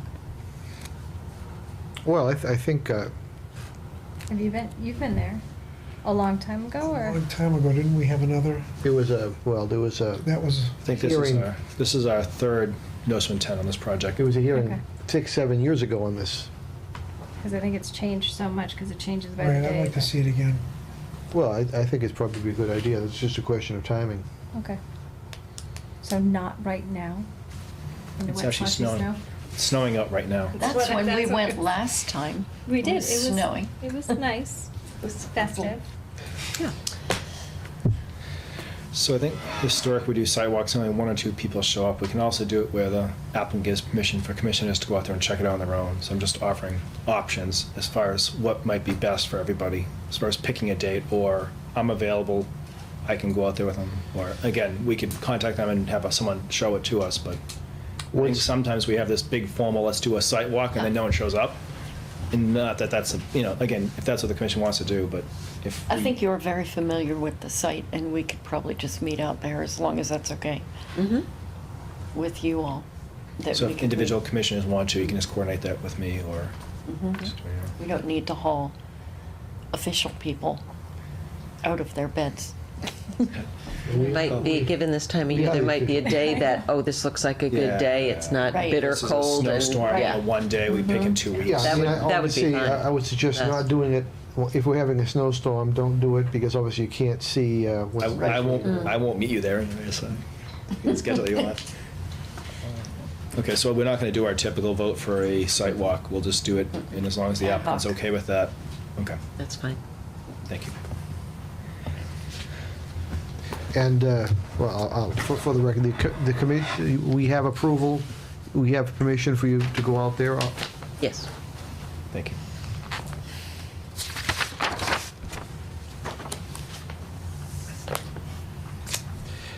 Let's see. Yeah, I think it's a good idea to go out there. It's a big parcel, and if you've never been out there, it gives you a good idea of kind of what's going on and, where the development would be versus a significant amount of other parcels that's there. You may want to bring a machete or some pruners. I've done what I could as I walk it. Various, It's actually, in some respects, it's tougher in the summer because you've got so much more vegetation growing Yeah. and At least the harder to vines see. at least the leaves are down, but so you'll, and there is a trail kind of cutting through that you'll see, and of course there's the trail out back is pretty obvious, but there is kind of one to follow because it's thick, but there is a trail that you You can can. hire the goats. There is an aerial here also that, if you want to take, we don't have to show it now, but if you want to take a look at it or whatever, we can leave it with Steve. That's kind of helpful too, to get your bearings, Right. to look at that. And you see the proximity to 95, for example, shows up quite well on the aerial where it doesn't so much on the, Yeah, you can see the trail even that I was talking about. in the dirt bike area. That's right. You can see this kind of dark line through here. This image was from Mass GIS, and it's a bit of an old image, so the vegetation has grown a bit since then. And of course, this was taken in when there was no leaves on the trees. But that's the trail right through, so you can get a sense of where you're at, because you can really see it in relation with the development too. It does open up once you get through. There's a nice kind of open area, but otherwise it's pretty thick. As I recall, you kind of end up at the top of the property, and you can really feel sort of where you are up that way. Okay. Okay. So we're going to do ad hoc site walk. I'll entertain a motion to continue. We have butters? I'd like to continue. Yeah, actually, are there any abutters to 66 Parish Road? I didn't think there were, just, looks good on the camera. Noting none. Prior to your next meeting, the peer review will be undertaken. Do we And have, okay, right, that was my next So question. like December 20th or January 17th. And do you think Jillian can get this done? I mean, it's not as much heavy lifting to that point. We can always continue if it isn't. That's fine. Yeah. You said December 17th? December 20th. 20. And I think Mike gave a pretty comprehensive review of the project. Is there anything else that you would be looking for from us at the next meeting so that we're prepared? Again, any discussions we've had on modifications of the plan or inclusions of any other things? I mean, when we approve plans, we want to have everything. So we'll have a little more information, hopefully, about the electric connection Yep. by that time. But assuming we have that and we can incorporate that into the plan. And have you run this by public safety? The Oh, fire yes. department, they've got no issues, so? Yes. Yeah, okay. This has been well vetted Yep. during the planning board review process. Because we don't like to pencil in changes on the plan, especially on a bigger project like this. We want a complete plan Right. that's stamped, PE stamped, the whole thing, and Yep. ready to approve. Okay. And timeframe, as far as, once you approve, is this something you're looking to do as soon as you get approval, or okay? Realistically, it's probably a late spring or as soon as that weather breaks, start of construction, work through the summer, try to hit that optimal time, because much of the site work done in the dry months. And refresh my memory, this is not natural heritage area? No, I don't believe so, but it's Zone 2 wellhead, so it picks up the special conditions. Right. But I just wanted to make sure that we covered that base as well. And if it were, we might have to change or think about when they would be working. Right, that's kind of where I was driving, Yeah. time-wise. So do we want to do December 20th? Is that what I'm hearing? And if it's not ready, we'll just continue it. What time? 7:15, please.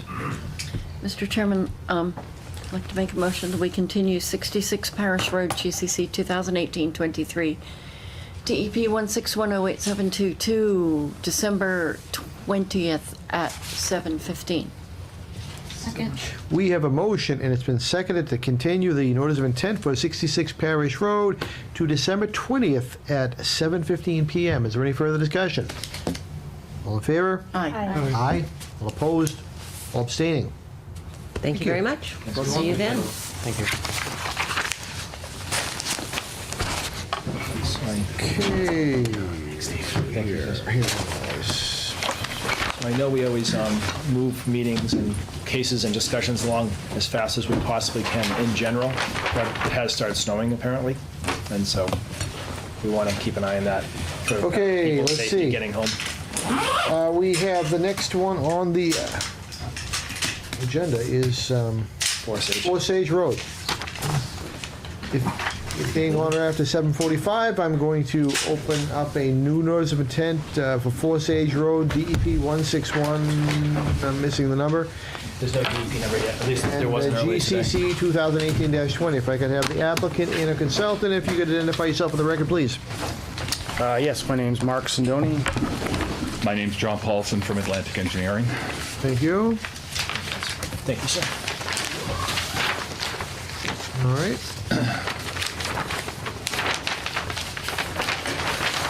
And this is to replace an existing deck and steps with a proposed addition and replacement steps. Yeah, so you have a full site plan, and I'm going to pass these out. It's a blow-up of the section that I have in the corner here for the existing and proposed work, which all occurs right in this section of the back of the house. And there's two sheets there. One shows the proposed in red and shows what's staying in that area in blue. And the second sheet of it shows in black what's right there now over on top of it. So what we are doing is taking down the existing deck and the stairways and replacing that deck in place, virtually in place. It's a little bit smaller. The proposed structure is just a hair smaller, with an extension of the dwelling and replacing the steps that come down off the dwelling exactly in place. And on the other side, on the southeast side or southerly side of that proposed dwelling, we are getting rid of those steps that come off the deck, and we're just going to take and put a couple of walls in there and fill in some pavers and a little bit of landscaping. The two heavy red areas are the two little pieces of wall to fill in that area with the pavers. We are not going to be touching, Mark has told me that the contractor is confident that he can do everything without touching any of the existing pavers that are around the pool area. So we're not going to be touching any of the pavers there. We're not going to be touching any of the pavers here. We're just going to take him and work in this one little small area. As a safety measure, though, I have shown on the plan going around the edge of the pavers, because if it gets across the pavers, it's going to go to the edge. I have put a siltation barrier around the edge up to this corner of the house in here. So silt barrier, which is a silt sock, will just come out, go around, and follow around the edge of the pool over to the fence line that's over here. But as I said, our limit of work is right there. And so we're not increasing anything, we're not making anything bigger. We have to do the little bit of landscaping and those couple of little proposed walls just to fill in the blanks when the new foundation's in there. Now, we permitted a pool here not long ago. We did. That was in 2012. That was the pool. We were part of the original project when the house was built and everything like that, when the subdivision was built. And then in 2012, we had the wetlands redelineated and we did the permitting for the pool in this area. The only other thing that's changed since 2012 is the stone is still here, but the swing sets and stuff like that are gone. Other than that, you have pictures in there. Kids grew up. Yeah, kids are in high school. They don't need the swing sets anymore. You have a couple of pictures in the file that show standing in this area looking back out, and you can see that everything is the same. Question. Given that it's all pavers now and a pool, which is, well, not all, but mostly impervious at this point, you're going to then now make an addition that has additional impervious? As far as the roof goes, where would you try to fit in any infiltration? There, without disturbing the pavers, there's no place to put infiltration. So it would just sheet flow directly into the pool or over? It'll go onto the pavers and basically do what it's doing now. Whatever goes off the deck goes and does the same thing. But a deck is different than a roof. Most decks now are considered impervious. When was this deck put on? Pardon? When was this deck put on? 2005, the house was built.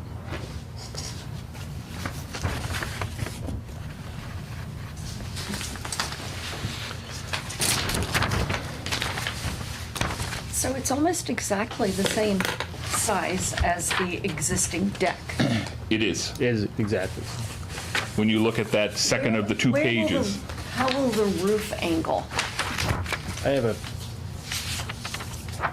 picture of that I could pass around.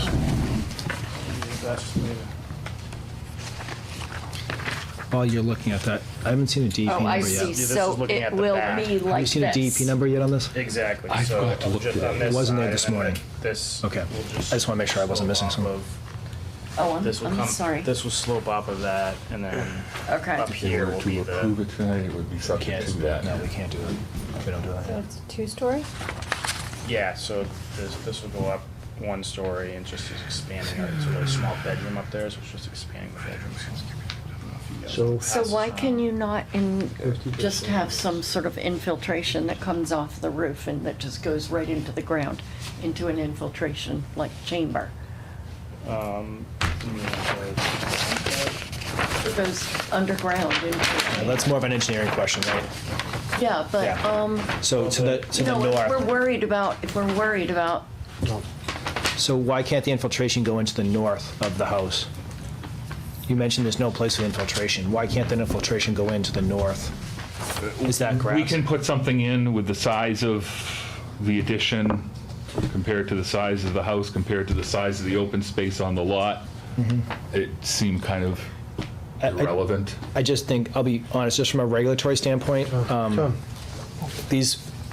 I see this as bifurcating a project into smaller, more acceptable projects. This is a waiver to the bylaw as I interpret it and as the commission's interpreted it.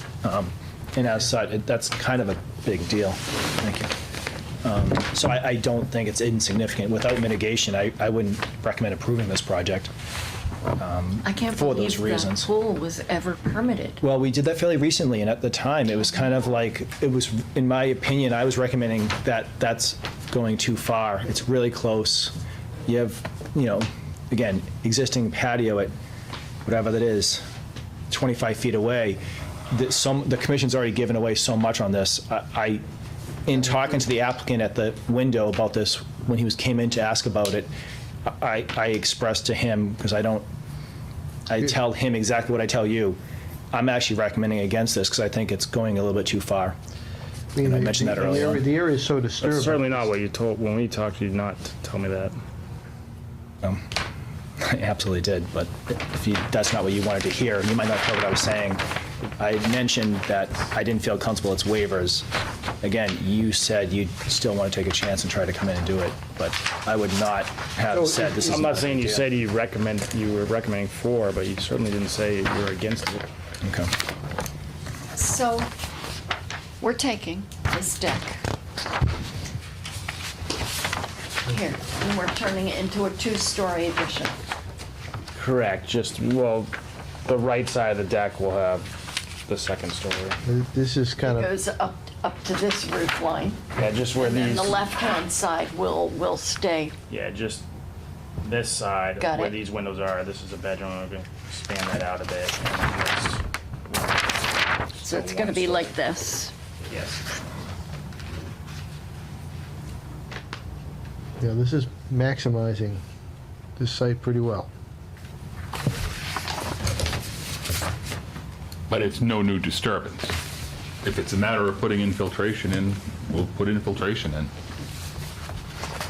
Yeah, certainly. And is there any other mitigation we can come up with here? Because again, almost the whole property is basically in resource area. So this is what, Well, if we're Tiny little infiltrating, corner. didn't really if we're see infiltrating the new area, what other phone around. Well, that's. what other mitigation would there be, considering it was everything else was already approved? Yeah, but again, we're now kind of really maximizing, so again, little bit by little bit, there's actually only a little tiny corner of the house that's outside of jurisdiction at this point. We've already maxed out. So I guess what I'm asking is there something that we could do to help improve the situation, mitigation-wise? So it's already it's already a disturbed, enclosed Right. area. Right. But it is pervious. Water does go through a deck. Correct. It's a waiver to the regulations for the 75-foot setback. Exactly.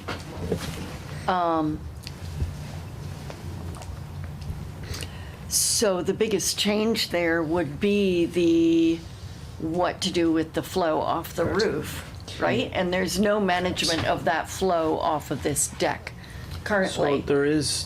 I do have a drain. Let me put the pool in front of so basically there's a patio. You come down these steps, there's a patio there, and it's a walkout from the basement. And in front of the basically walkout door here, there's a drain there. It drains out, What do you mean a drain? just in the ground, so it has piping That takes it out that into was the That yard, was part of this. Yeah, essentially. so that discharges it closer to the resource. Okay. Yeah, I don't know exactly where it goes, but. that was Well, something if you look at the plan where you showed me, that's gravel. within It's going into the grass closer to the wetland. Were these standard pavers or pervious pavers, or do you know? I don't know that I was They here. were, we talked with the pavers that were I don't remember. recommended for To be this. pervious? Yeah, that was something we talked about when it was approved back in 2012. Yeah, I just don't remember what we approved. So they're pavers. Yeah. So one improvement would be not discharging that water towards the wetland if it were, If possible, yeah. if possible, if it were discharged over the other side, Yeah, I mean, over here. certainly they could do that. Would be- The other thing is the DEP has not issued a DEP number yet. Right. They may have issues. You can't issue a permit without a DEP number. Oh, I understand. Yeah. I'm just saying, I'm wondering what they would say. I doubt they will. can't imagine they would say much. They don't comment much on smaller projects like this. Yeah. Yeah, I don't foresee them having an issue with the project. So that's something I would definitely want to see, is some kind of storm, water management coming off of the structure away from the resource.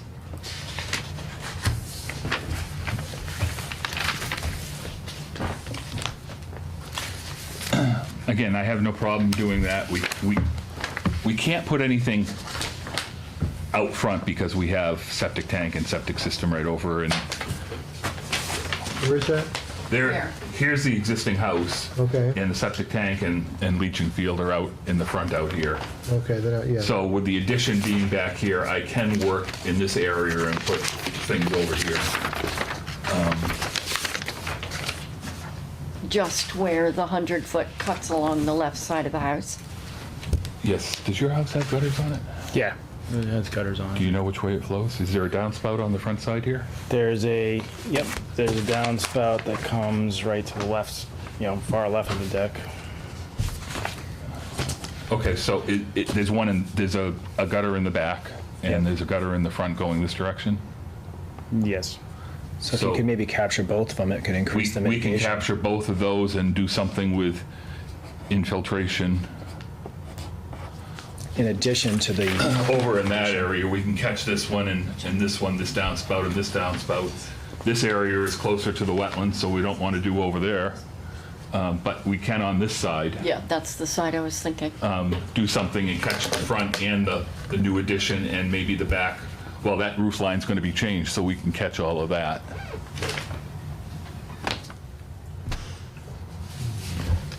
So quite a bit of this patio is within the 25 even. Wow. Again, mind you, this was all, the original house and everything was all approved as part of the original subdivision and the notices of intent for that back in the early 2000s. And it was all approved, the original conservation markers were in this area here, and then in 2012, the commission had us redelineate the wetlands here, and that pushed some of the buffer lines out even further. So this was the original 50-foot buffer right here. The 25 was the original 50? No, the conservation bounds that are right here along this arborvitae Oh, line. I'm sorry, yes, got it. That was the original 50-foot setback for the subdivision. And that was what was approved. So everything was outside of the 50-foot buffer at the time the house was built. Regulations changed, the conservation line changed, therefore now things are in that were out. Well, I mean, that's the whole point of redoing them every 3 years. I mean, or having the Well, and I understand that, but it says, well, how was the house built? It was only a little bit of it's outside. Well, it was all outside the 50-foot buffer back then. And this is why we try and keep things away, because wetlands tend to grow. Yeah. And the patios were approved with the current wetland delineation, right? So the house is one issue. Phasing this, there's the house, then the patio. So again, this has been a slow incremental encroachment into this area. Development creep, as you call it. But we still do have a good boundary in here that has not been disturbed. The fence is along in here, and I understand it's not within the setbacks, but there is a good boundary that has been undisturbed. These arborvitaes, I was telling him while you had the previous hearing, these arborvitaes, you could play baseball and try to hit a ball through, and you couldn't hit a ball through them. That's how thick they are. You've been out there, Steve, right? Yeah. They're that thick. You can't walk between those arborvitaes. Oh, I see Yeah. them in this picture. When they weren't there, like, all the kids in the neighborhood would go back in there as a little frog pond and Steve, they'd did be we in issue there a certificate out. of compliance for the? Yes. You did, okay, yeah. I was gonna ask that question because I actually forgot if we Yes. had done that already. Yeah. I remember walking the site, I forgot if we actually did the paperwork or not. I'm sorry, didn't hear what you said. I remember walking the site for a COC request, but I just was blanking on whether we actually issued it or not, but they remembered me issuing it. Right. Yes. Okay.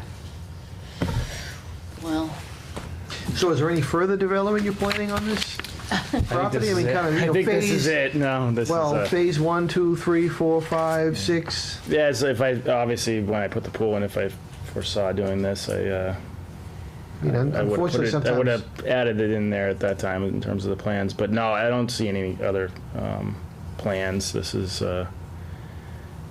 something that, The next plan's Well, moving out of the house to we're- downsize. yeah, it's part Because of the kids just, are in high school now. because the deck kind of, I needed to make a decision on the deck, either needing to do a new deck or something, so we decided to, you know, renovate the kitchen and upgrade, and like I said, the second floor there's a really small bedroom.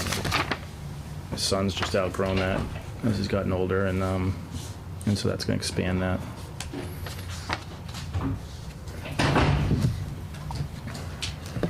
As well as underneath is the intense storage space, just because we have minimum storage space.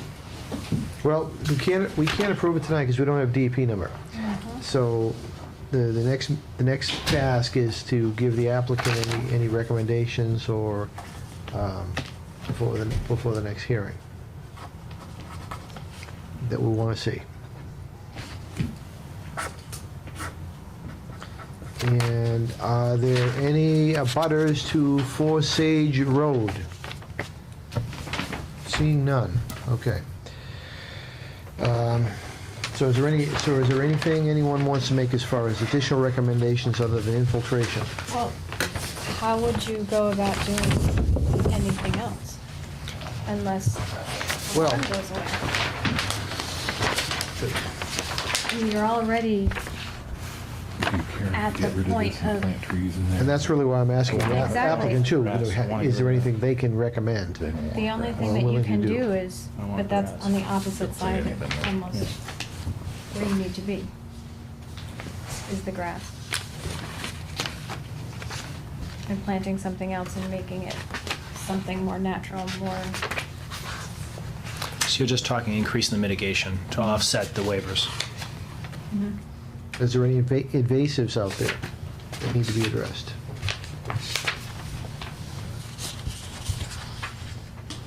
I have not looked beyond the used yard, which is inside the fence. Nor have I.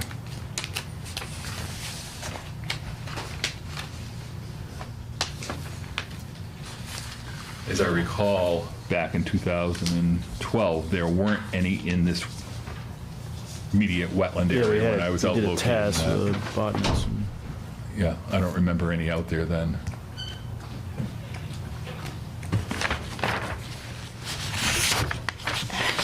there isn't much.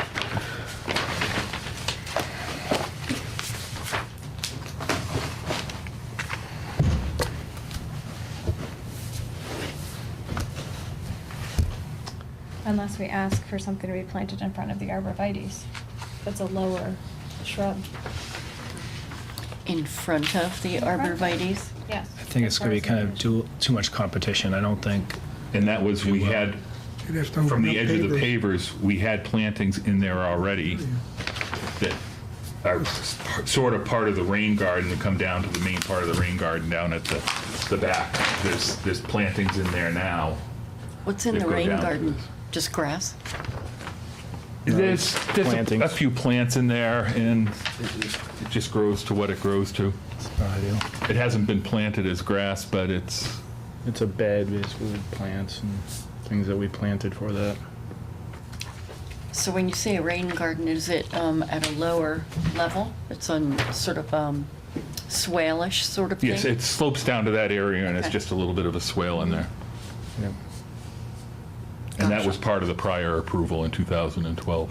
So this existing patio off to the right of your addition, I mean, you have quite a large patio in the front here. Yeah, that's the deck. I mean, Right. that's the pool deck. That's the pool patio. You've got the- You're not going to have any steps coming down to here. Will you still need that patio? Yeah, I mean, right now there's a spa there. There's a hot tub on that patio. They There's a hot tub, there's an exit from the building. That was and just there's built. The fire pit. That was That's just not built. original, that was just built. So if you're looking to kind of cut back on other impervious, you're not going to find it there, because Yeah, as you Okay. said, they just got that built a couple years ago. As a huge huge, including the pool, it's a huge patio area, I mean, square footage wise. How about increasing some of the natural plantings in front of the arborvitae? That's what I was asking. That's Yeah. what. Oh, okay, they said no, Rich was saying. okay. That's what I was saying. Put Yeah. some lower shrubs, bushes, anything there's- to catch any of the What's going runoff on that out, comes what's up. going on out behind the rain garden here? Nothing, it's just Correct. It's, natural woods. that's the fence, it's just natural after that. Yeah. We could certainly do more plantings in that area. There's room there, but there really isn't any real estate in front of the arborvitae's, I don't think, like Steve. If you look at the, There's very little real estate left that isn't got some sort of, There's There's one room. picture in there, and I think yours a color, but my color printer was broken at the time. So I'm standing, the fire pit is right here, so we're standing near the stairs, looking at the arborvitae, and you can see the plantings that are down in front of the arborvitae that head down towards the rain garden in the back here. I see mulch. What do you mean plantings? To the right, kind of behind the, There's plantings right here in front of the Soccer field. arborvitae now. It's a planting bed in there that goes, heads, Yeah, drains that's down pretty, towards the rain that's garden. pretty narrow. It's narrow, yeah. That could be beefed up. keep in mind that arborvitae row is kind of not a natural landscaping Exactly. row, it's more of a That's a right. fence than And it a is native. also Yeah, the fence is rather a right, fence is temporary. right behind the arborvitae. Can't even see through it. You Yeah. can't see it, yeah. So thick.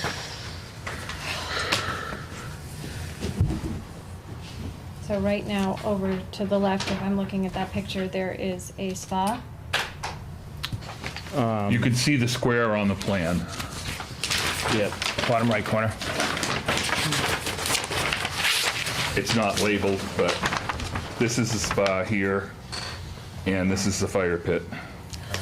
right here. Okay. It's right up against the house and right when you walk out the walkout door in the basement. You got a door right in this area here. You got the spa, and you got the fire pit.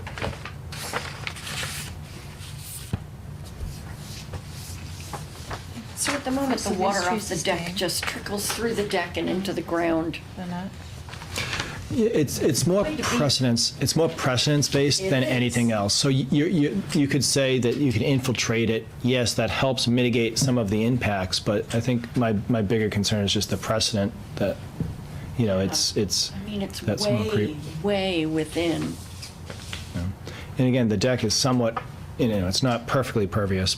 There's both sides to this coin, obviously. And we've also have already trees next to granted it. an You've got- enormous amount. An enormous amount. I think at this point, the commission has asked for options for mitigation, and at that I mean, point, it's looking at the mitigation, looking at the waivers. I'd like to see if we couldn't improve the infiltration and look at some other, add some mitigation to offset the impact. Steve, have you looked? It seems to me I recall looking at DEP stuff, and that there's started to call decks impervious. I'm not familiar with that. I but can't remember I can for look sure, into but I it. think they were heading that direction.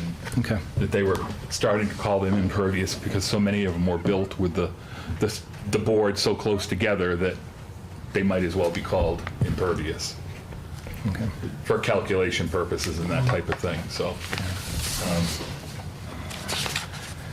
So I think at this point, it's just we can't close it tonight, no matter what, because we have no Right, deep so, I mean, member. So that's- it's kind of go away, find mitigation That's the to guidance offset that the would damage. give you at this point, is to see if you could come up with some additional mitigation and look at the infiltration, if we couldn't improve that a little bit. So the next meeting is December 20th. We could do 7 o'clock so that we don't have to wait so long next time. Well, let's First up. make sure we don't have any serious drafts. No, we do not. We have a 7:15 already.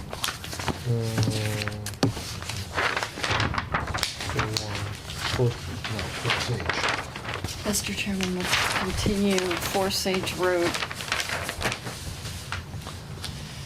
GCC 2018-22, December 20th at 7 o'clock.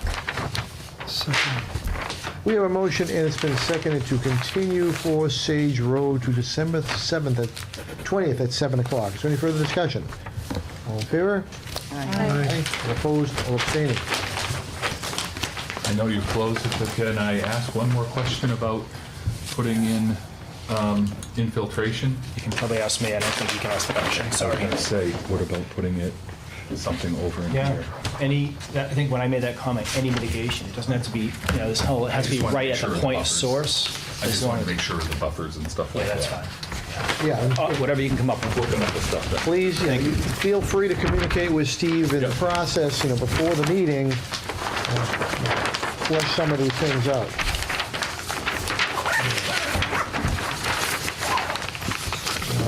Moving along, let's see, Thank you. Thank you guys. 51 North. it being on or after 7:50, I'm going to open a new notice of intent So sorry. for 51 North. And are we looking for green cards? Yes. 1 second. He's setting up his show. And God, I wish I I put can you have on for the 9 o'clock. applicant and consultant, if you can identify yourself for the record. Yeah, Michael Anderson. I work for the school department. How'd you get roped in? I don't know. Just like the engineer's coming. What do I need to be here for? And I'm going to take a 1-minute recess or a bio break. Oh, I'm going to take a drink. Yeah. Stop again. So we can Get mine. Tom, do you want a glass of water? We're taking a 1-minute recess, Carl. and we shall return. Please.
So this is a conversion of an old playground into 2 new basketball courts, a grass picnic area, and installation of a shuffleboard court adjacent to the basketball courts.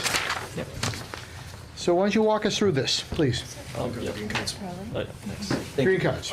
For the record, I'm Jake Mormon from Coughlin Environmental Services. So here is just the existing plan.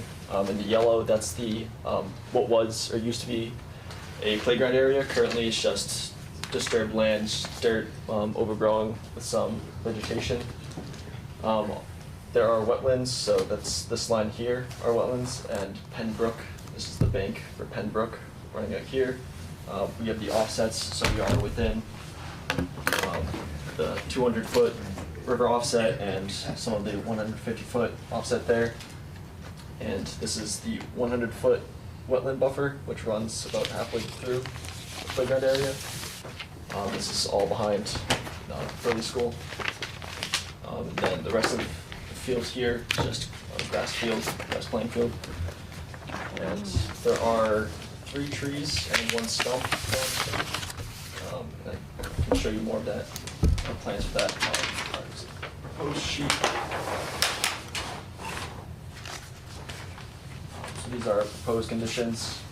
So we set the basketball courts farther away from the wetlands and the offsets, and that way we can fit in a 4-foot wide recharge trench on that side of the basketball courts.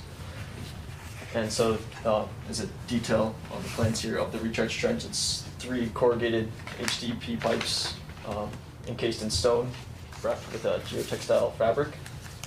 And we sized the trench to mitigate the effects up to the 50-year storm, I believe it is.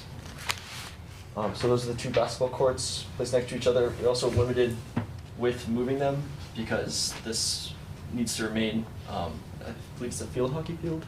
Yeah, field hockey Field hockey field, and I don't know how much room they have to move it farther that way, but it just about runs right next to where the basketball courts are going to be. And we plan on converting the rest of the dirt and disturbed area into a grass picnic area. So the soil conditions should actually improve with that. It's pretty compact as is. And then the shuffleboard court will be installed here on the plans. And is the shuffleboard court, is that pavement? It's concrete. Concrete. It has to be a smooth surface for shuffleboard. Does that trench outflow anywhere, or is it just infiltration in the existing trench? Infiltration. Just into the trench. So Yeah. that pipe's not leading somewhere for an outflow, it's Correct. just into that. Yeah, so it has some storage in the pipes themselves, and then infiltration because it will be perforated. So just a quick comment on this.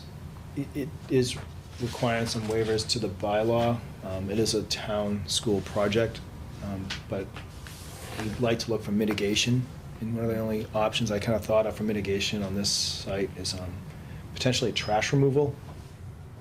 I know along that fence and behind the fence into the wetland, there's a lot of trash just over the years, whether it's intentionally thrown there or just drifting out there.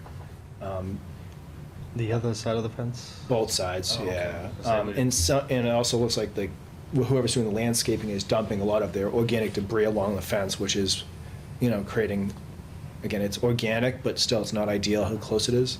So again, I'm just trying to find ways to help massage an approval through. The only thing I could think of on this project is just for mitigation is requiring that all the trash be taken out of the wetland. There's a couple of literally Mack truck-sized tires, like huge tires they show in the movies where people are flipping them over. There's 2 or 3 of them Those down used to there. be in the playground. Yeah, so it's just kind of cleaning up the existing trash and debris. So just to orient myself, that's behind the Pearly School? Yep, so that's North Street runs. Okay. Yeah, I so mean, the parking lot's to the left. That's what I'm trying in to- front of the building. Yeah, so then you pull in here and then drive around to the back. How about we count it as a field? A complete field? The whole thing as mitigation? Yeah. As a form of mitigation, we count it as a complete field. I'm What's that joking. mean?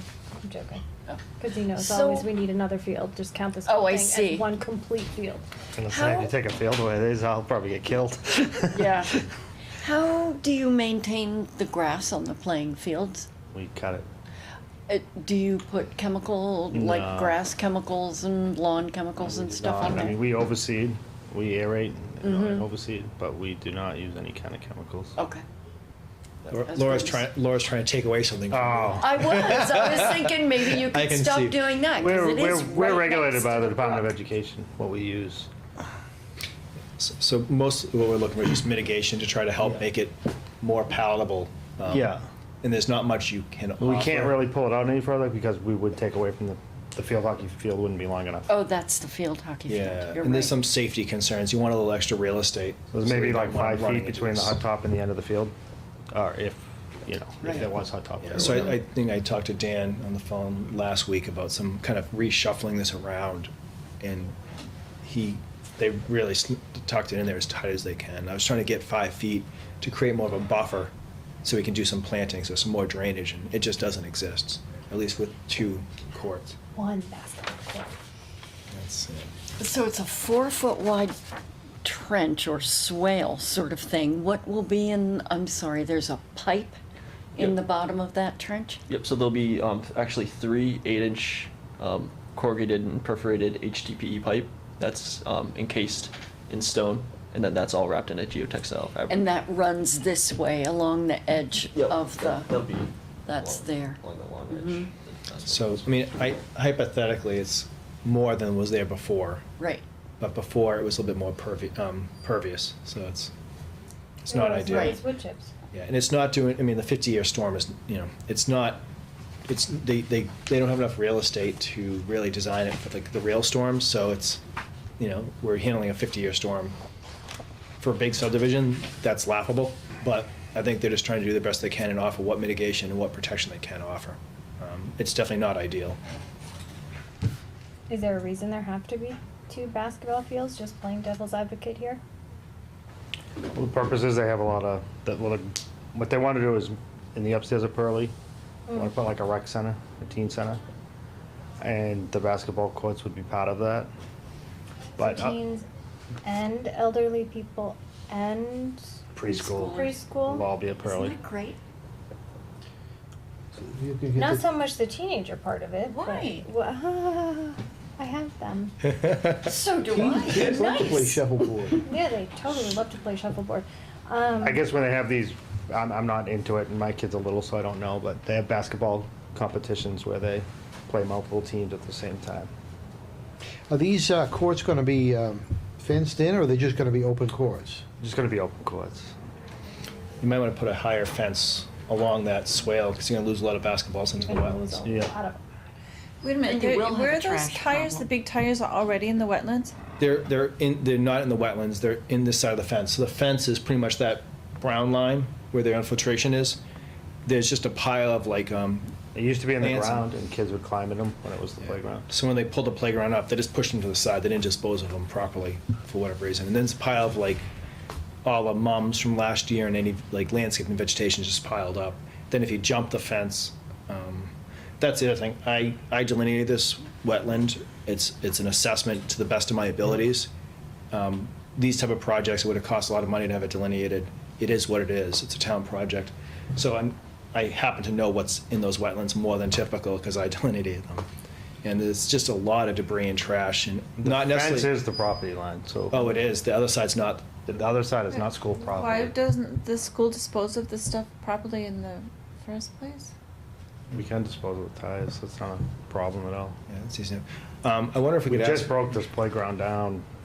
I actually donated some of the equipment to Park and Rec. So can you replace the trees somewhere that you're cutting? Yeah, we could absolutely replace them somewhere. I mean, we've been, My experience of playgrounds is that they can be blisteringly hot. So trees Well, we- would be, talked about, because the senior center is really interested in the picnic area and the shuffleboard. And we talked about planting some trees because Colleen, the director, would like the people to be able to sit in shade. right, So yeah. the picnic But area, we kind of, before we picked it, I mean, you guys can tell us what kind of trees or whatever, but before we picked the spots, we kind of wanted to see how it looked Right, okay. Because she was having a hard time visiting. So the picnic area is just going to be a grassed area? Yeah, we may put some picnic tables out there, some removable picnic tables, but, And how will the trash get taken care of out in that area? so just like on the playing fields, we have barrels and we empty them on a weekly basis. Does that include to get I anything don't that's think- blowing down towards?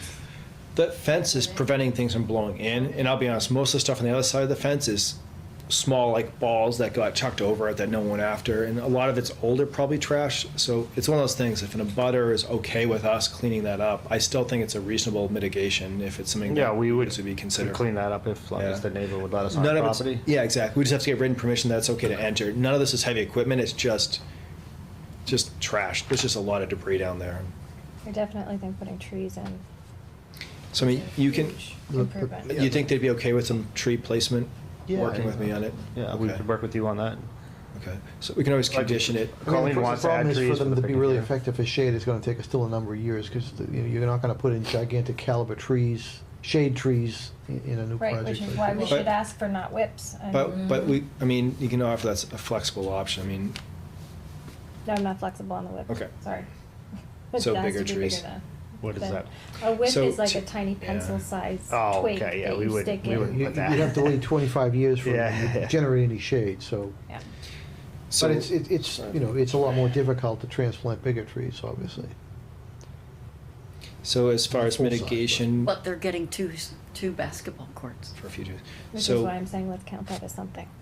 That has to be counted as something in the future, that there are. Well, I mean, basketball something like courts that, there. in addition to trying to improve the surrounding wetland, is pretty much the only mitigation you probably well, can come up with. I think that's why I offered that up. So I have mitigation is trash removal on and off property. Off property is obviously And I can contingent. speak with the neighbor. Yeah, the off property is contingent on the property owner allowing us to enter, and then planting some trees. And, yeah, and some sort of a couple of shade trees in a picnic area would, actually makes a lot of sense. Oh, yeah.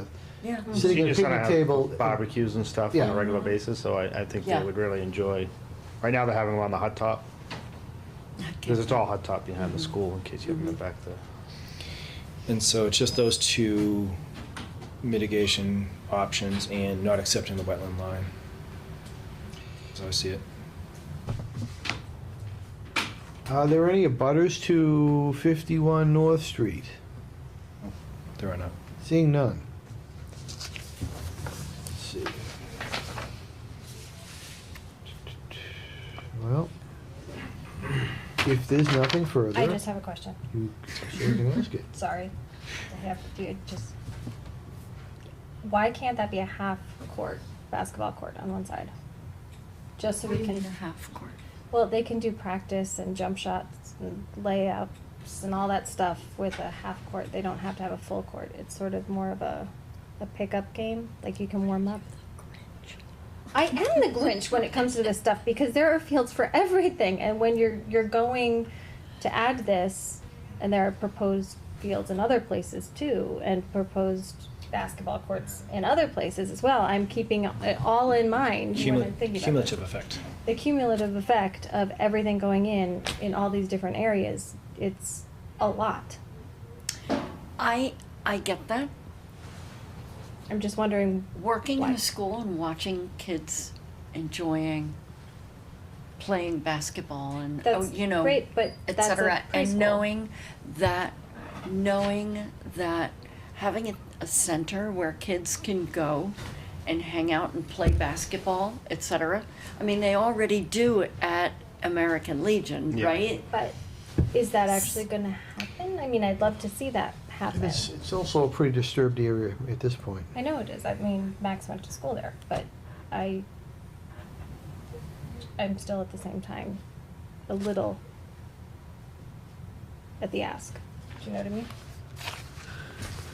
I Because just there's feel a that lot. in No, I get every it. time we get an ask, we have to determine whether there's any public benefit, et cetera. I get and it. Which I is why I'm really feel asking. that there's a lot of public benefit to this. Well, I'm just making sure that it will get counted as a public benefit later on when there's another ask and there's not enough public benefit, cumulatively speaking, that it's always forgotten what went in last. Do you know what I mean? We did this about 5 years ago. They already forgot about that. That's Don't what worry I'm about saying. that. So I'm just asking. It will be forgotten. Don't I will bring it up then. Okay. So that's one that doesn't like the project. No, I'm just asking because when it just goes in and then it's just a nod and a go ahead and it's, Yeah. I mean, I but agree wait a with second. Because, I mean, thinking back about what we permitted down at the dog park Mhm. is just crazy. I just can't, That's you know, what I'm that was a huge, They filled in a wetland for that project. that was, And it's not open. what is it? Yeah. Up to 1 foot within the not just the buffer, the boundary of the wetland. Yeah. That was a crazy. Well, there was actually a small isolated that got filled. Right. So And it's we always, have given an enormous, enormous amount. and that's when I'm bringing it up.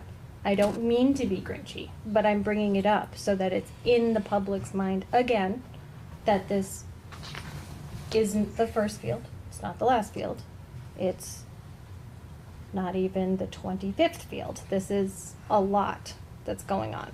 Well, I just look at these things, you know, it'd be nice if they had a little other diversity other than just the basics sports, I don't know. Be a little more, Hurling.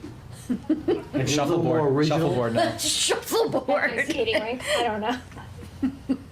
We actually talked about having an ice skating rink on top of it in the wintertime. That would be That's fun. so That would fun. be awesome. Yeah, because, and I think, I can't speak for any of those other projects, but I do think the school will use it and take care of it, will maintain it. Which school, Pearly? Preschool? Yeah, all 3 schools. Yeah, I so work it's for the not- school department. it's I not- don't- it's not a it's park not and rec. Park and rec, yeah. This is no. not park and rec, so, you know, Okay. Mike's guys will take care of maintenance. Because So- I I agree mean, I don't know with if you you've that- seen Pembroke, but the guys, do a really good job taking care of it up there. and Well, let me ask you a question, would this be open, other than just, It'll be open to the public. It's that's, gonna be a that's teen, my question. teen rec As we center. talk about public benefit, you Yeah. know? Right. Yeah, Not just teen benefit. yeah. And it'll also be used by the senior center.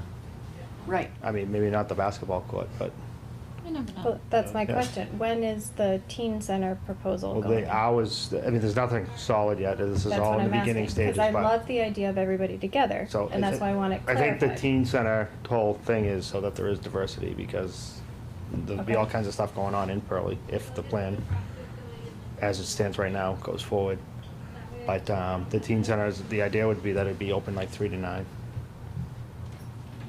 It's a good idea. Would there be any lighting requirements? Talked about lighting the basketball court, yeah. Laura, lighting? Well, question mark, don't call me a Grinch. No, I but know, it- because it that will be is the lighting. next ask, Uh-huh. right? Is Uh-huh. to install the Yeah, lighting. It'll be lit at night. How? How? How will it be lit? Yeah. Well, actually, we've worked with the Georgetown Light Department, and they're gonna help us with the So lighting. you're going to be adding what, light poles and things? We probably would add them on the field side, yeah. Not sure exactly how the plan would be laid out on that, but we've talked about adding lighting. Anything that enters the jurisdiction of the commission would have to come before the commission. Of course. So I think that, just to clarify that. Yeah. Of course. So, they'll probably try to design it outside of if they can. And Okay. if they have to, they'll come back before the Yeah. commission.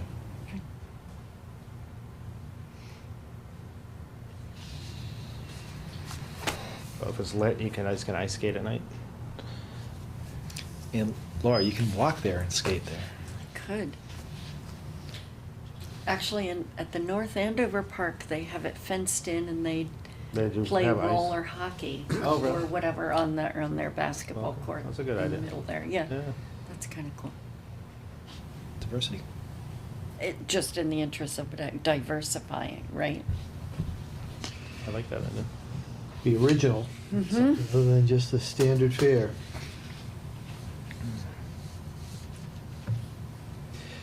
Any further discussion, questions, comments? It's probably 2 inches of snow in the cars by now. It is. We're New Englanders, we are okay with snow. I'm not worried about you, I'm worried about me. Want me to drive you home? Would you mind? He left his dog sled at home. What are you? You're supposed to be a New Englander. Stop your wimping. That's awesome. As I said, it's a pretty disturbed area. I mean, Yeah. Yeah, it is. it's not like we're going to convert it to a resource area. As long as you guys are okay with the mitigation Yes, options, the absolutely. trash and the trees. Yeah. Okay, I just want to make And sure. I'll Okay. work with you on that? Is that how it works? Yeah. Okay.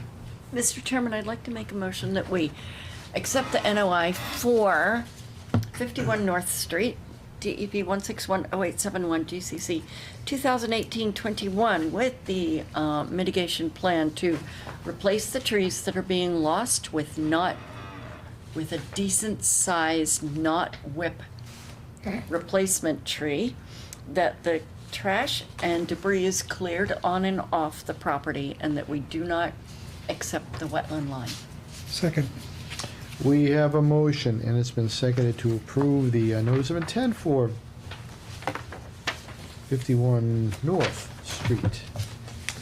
And that would be not accepting the wetland line, clean up some trash in the resource area, and install a tree or trees? Trees. Trees, greater than whip-type trees.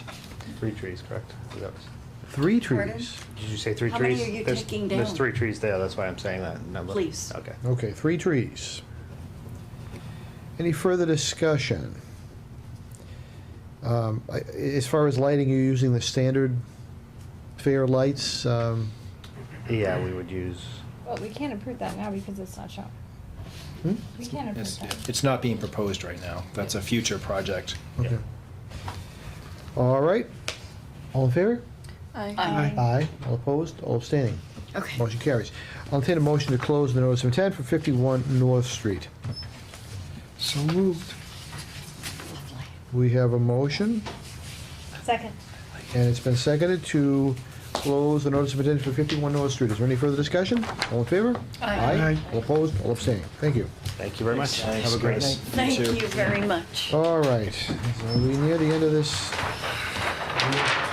It being on or after 8 o'clock, I'm going to open up a notice of intent for 75 West Street, DEP 161-0867. That's the Marshall Wall replacement.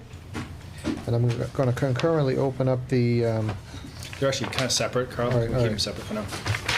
all right, if I could have the applicant, consultant, and if you could identify yourself, please. My name is Scott Edwards. I'm working for the Georgetown Water Department. The consultant is not here, Weston and Sampson. So at the Not here at the time. at the last meeting, all we're waiting for was a DEP number. So he told the applicant he didn't need to come in because we were just waiting on the DEP number. So we're just, literally, this is just a rubber stamp to approve it. All right, we have the DEP number, and that's 161-0867. I'll entertain a motion to approve the notice of intent. So moved. I don't like that. Is that good enough? We have a new toy. It's legal. It's legal. Second. So we have a motion. We have so moved, and it's been seconded so Twice. moved. And it's still snoring. Is there any further discussion? Are there any butters to 75 West Street? Seeing none. All in favor? Aye. Aye. All opposed? All abstaining? I'll entertain a motion to close 75 West Street. So moved. Second. No move squared. Second. We have a motion that's been seconded to close the notice of intent for 75 West Street. Aren't Any you further glad you sat discussion? here for All in 3 favor? hours waiting for Aye. this? All opposed? All I'm so abstaining? sorry. Thank you. 59, Continued, so. Right. 59 Warren is requesting a continuation. Can we pick that up after the water main improvement project while we have them in front of us? It being on or after 8:10, I'm going to open up a notice of intent. And is this a new one? Correct. You have Oh, continued. Says sorry. it's continued. Sorry. New notice of intent for Gotta hire a new assistant. the Water Main Steve. Improvement Project, DEP 161-0870. It's a new notice of intent, and if I could have the applicant, if you could identify yourself again, and also, do we have any green cards? Sorry about that. That was not continued. It's new. It's hard to find good help these days. It's easy enough to get confused this time of night. Keep them in here. Yeah, that'd be perfect. Thank you. Yeah, thank you. Thank you very much. Okay. Mr. Chairman, I've been informed I probably should recuse on this one, too, Okay, as Old Jacobs Road backs up to Lake Ave. so noted.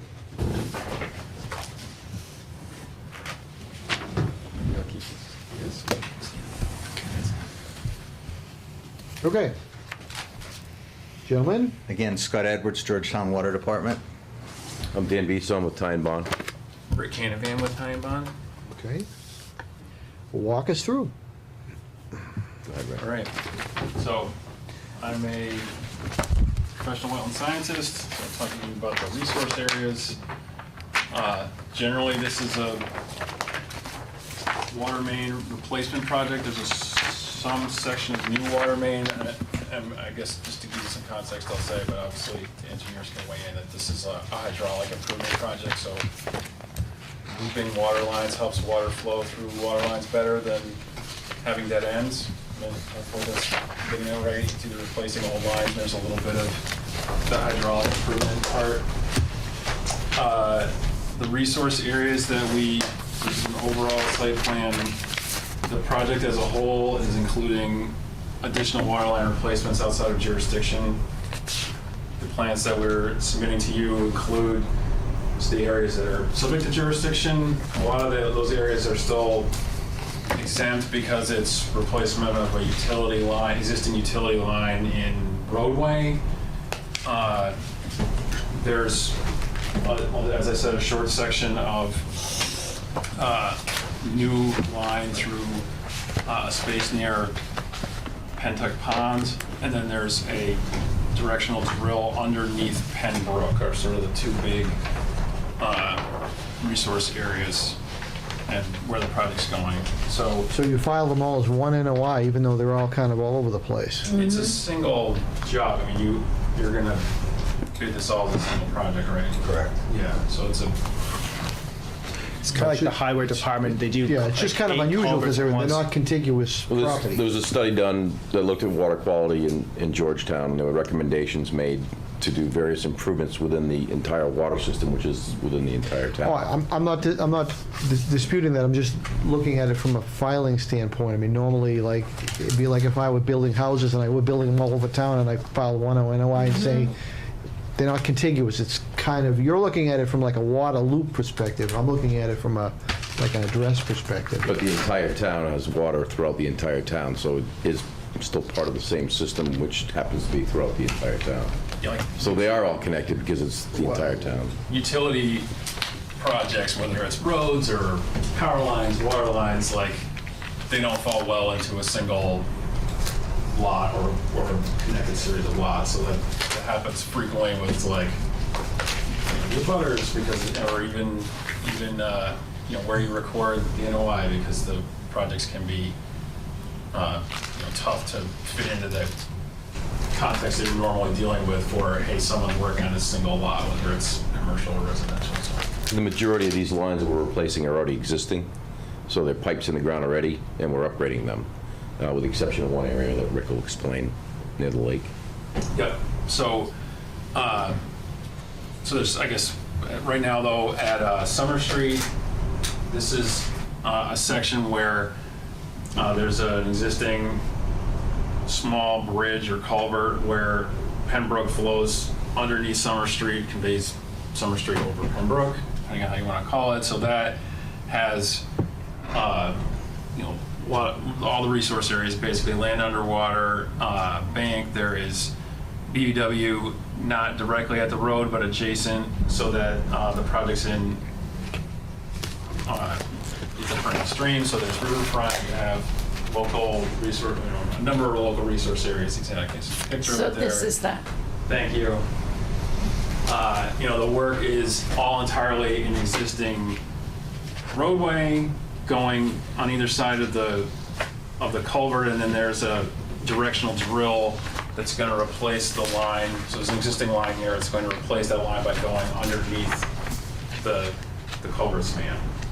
So there's no change. I guess generally for all of the work we're describing, there's no change in proposed and existing surface conditions following the work. So in some case like this, we're not going to be digging in the there's not like an open cut through the brook to get the water line through. They're actually going to drill underneath it to avoid impacting the resource areas. But in other cases, the road will be saw cut, opened, the pipe will be replaced, and then everything will go back. So that was my question. You're going to remove the old pipes? So there's two major reasons for doing that. The age of the pipes are very old. So for water quality purposes, they're being upgraded, and also for fire protection. So particularly in this area where there was some recent fire protection issues, that upgrades the capacity of the water mains to provide increased protection for the homeowners there. So there isn't enough water to the hydrants, something like that? As pipes age, they reduce capacity. You've seen those over time, so they need to be upgraded. They're very old, and it's part of their capital improvements plan to improve the water system in town. This line also feeds the high school, so increase fire protection at the high school. That was actually the main reason we looked at it originally, and then there was after we originally looked at that, we recognized we had to increase the fire protection to the high school. There was a fire in the neighborhood that kind of proved it out, that they had limited amount of water. So happens over time, but it's one of those things where it was recognized. These are some of the oldest pipes in town. So you're going to remove the existing minus the part where you're doing the drilling. You'll just cut it at that point. So recent technology increases with the ability to use directional drill cost effectively. We chose that technique for construction to publicly bid that out in that fashion to minimize any impacts to any water resources. So just sequencing-wise, you have to keep the existing one going till you have the new one online, then you're going to switch it out and take the old one out. Correct, and that's typical in any water main improvements that we usually use. There'll be temporary water lines to all the homes during construction, so there's no gap. There's no gap in service for anybody. Oh, so you're not putting the new one alongside the old one? We put it within the same trench that was already there, and there's a variety of reasons for that, but and to replace the service connections to, all the work is within the town's property, and that's important to do for a variety of reasons, and in this case, that's the way we looked at it. The town's easement and not public property, correct? Correct. So, I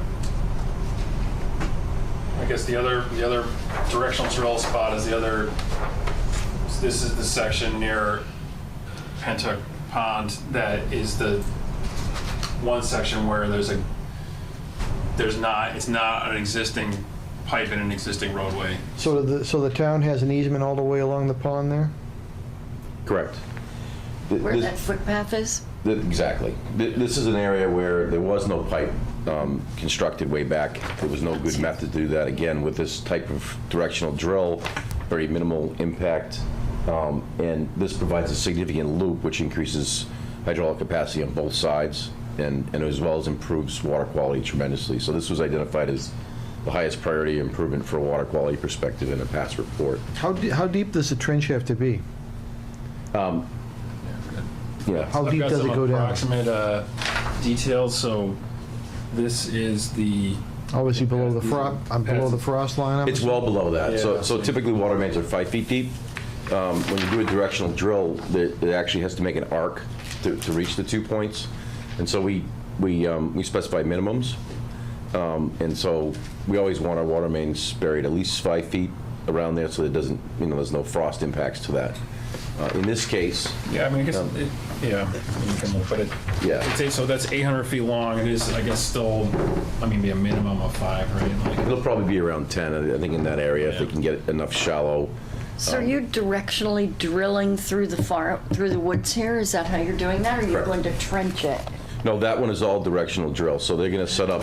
That's a long way. It is, and that's, again, the technology has improved tremendously, so it's allowed us to do kinds of projects like this without a lot of impact. And so they built, trenches on either side, and then they can drill in and pull the pipe back. How do you deal with trees, roots? This is well below the roots. Yeah, 5 feet? You'd have to be really shallow feet, trees. You're 10 feet below. Root ball is as big as the top of the tree. Understood. Understood. So it could be But 30 doesn't feet it deep. often go out rather than really? It depends on the Depends what kind tree. of tree. Depends. Depends on the situation, how Some much oaks water go it straight gets. down with the root. If they have to hunt, if the water's really deep, the roots go really deep. If the water's Right. right near the pond, they might be shallow. In this area, you know, there's overburden and there's till in that area through the geotech, so there's good soils to do this with our investigations. So, like, which is harder to drill through than roots anyway, you know, like, I mean, that's solid. It's almost like rock. Yeah, It's very yeah. hard pan, if you will. Do you find it has an effect on the trees that you've drilled under?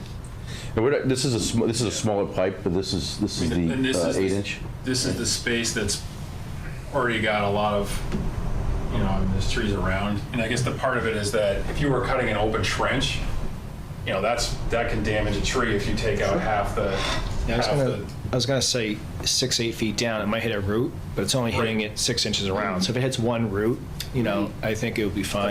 it's like the area disturbance is Oh. like the size of a dinner plate instead of, you know, the size of. Not one of those giant Yeah. pipes that Yeah, you see. this isn't like they're digging Okay. a tunnel. This isn't Yeah, like a tunnel. okay. So you're gonna replace the, on Lake Ave too? You're gonna actually tear up the street there too? Or you're just gonna connect the existings from Old Jacobs over to Lake Ave? Because obviously there's water lines going down either side. Yeah, this cut and cover too, roughly where the access pit is going to be. So it's regular construction all the way through until you get into the impacted area, and then it's directional drill the rest of the way to avoid any tree cut, to avoid any other impacts. And when are you There we go. proposing to do this? Got it? Probably mid to late spring. Will this Probably try to bid it out. endangered species, so is that the optimal time to? We did get a reply back. Yeah, National Heritage signed off on the project. They did not give any time of year restrictions. So, because most of the work, it's going under the main wooded area. One of my concerns is the access point and then how much tree cutting has to be done as far as that goes. So that was definitely going to be one of my Yeah, so we're locating that within the road right away, so there will be no cutting at all. We So moved far here- enough back on either side to make sure that we're actually in those right of ways. In There's no- here? Is that top photograph? I think so. Yes, Laura. I think Yes, so. yes, Yes. in Yeah, that- in exactly. that area. Correct. Because that was one of my questions. You can kind of push the trenching to get a shorter directional drilling. They need so You need a certain amount yeah, of so real when you- estate to work When you in to do do that. directional drill, you do need space to lay that pipe out because it's going to be a solid HDB Right. pipe, and you've probably seen these around, and they're very much more common now. So that'll be strung out. The drill rig will bore the hole, and then where they have the pipe laid out, and then it'll pull that back and secure that in place, and then connect to the other pipe within the street on the other So side. what's the distance it can actually drill without having to have a new borehole? I mean, We've seen cases now where they can go almost a mile. Really? With this directional drilling technique. On smaller pipes like this, you know, and local contractors, somewhere in the 1,200 foot range is much more common now. You know, the no dig, there's so many benefits to it that this technology is continuing to improve for various reasons. Boards like yourself that are interested in that and helping to push that technology forward. So the cost of doing this has also come down. So it's try to meet that middle. We try to use it where there's, you know, good cases to do that. so here we basically just have one entry and one exit That's trench correct. hole. That's correct. Without having to do any further That's correct. damage Yep. above ground. Steve, I'm just curious, what is it, the turtle up there that's protected? That Yeah, we didn't. Also, technically, bridle shiner in the pond, right? So you're kind of getting hit by both of them. And if you're doing it late spring, that's when they are migrating for egg laying too. But they're working in kind of existing pavement and like that parking area that's No, I compacted think dirt. if they were doing like a standard trench, you would have a much greater impact because you'd have National Heritage would have commented, the Yeah. turtle plan and the turtle protection plan, all that stuff. Okay. Turtle inspector. yeah. I think in most cases you could be walking through the woods and not even realize they're drilling under you. Yeah. The setup for the drill rig is going to have, you know, erosion control, which would exclude almost anything that's going to want to. Now the drill rig obviously has to have tailings coming out of it as it drills, and obviously there's probably water too. I'm assuming you have to move the material along. That has have a collection point, and we'd need to have A dewatering rig? yeah, silt sock, and also we wouldn't want that discharging into the pond. Correct. They use a bentonite type slurry to equalize the pressure when they go through that, and that helps to move the material out, the hole that's created in that, and that helps to move that material out and control that in an environment where you can contain it all and to be disposed of. So you take it away? Correct. Yeah, we did this at West Street. Remember, they're going under, and they didn't know how close they get to the bottom of the bank of the river. And we were worried about a blowout, so that was one of the concerns because their angle, they're going so steep and coming back up. Mm-hmm. You know, they were like 2 feet under the riverbank, under the river. So that bentonite, they were talking about back then too. The only potential was contamination from that. It's a pretty benign material. So. In a stream, and so in this case, since it's land, if that were to happen for some reason, you can contain it on site. But it's very, in this case, very low risk in terms of the depth of cover. Yeah. But we've dealt with it before, I guess. We have some experience dealing with it in town. So this picture here of Pentucket Pond, are you drilling under Pentucket Pond? No, It's it's you're just like the resource area that we're near. Right, Yeah. okay. Probably 20 feet away from the wetland associated with Pawtucket. So what kind of siltation control, erosion control do you use? So for the actual, handling the bentonite, that the drill rig is going to need, like a box around it at the point where they're drilling into the ground, and then it's going to be the drilling contractor has to manage that material. So like Dan said, they're taking. So it's basically like this clay that is bentonite is a type of clay, and they're using that to kind of, with water, allow for the solid, basically glacial till that's getting cut out to be more fluid, but it's not like very watery. It's still thick, and so that's the material they're coming out and handling, and that's this in this space at the borehole is what they have to manage, so that you don't just let that spill everywhere. You have It's actually in a trench, so it's Okay. below grade when you're in that interface, so you have basically a contained area for that. Okay. The whole setup is very interesting, and they're used to doing that. So any area beyond that, if there are any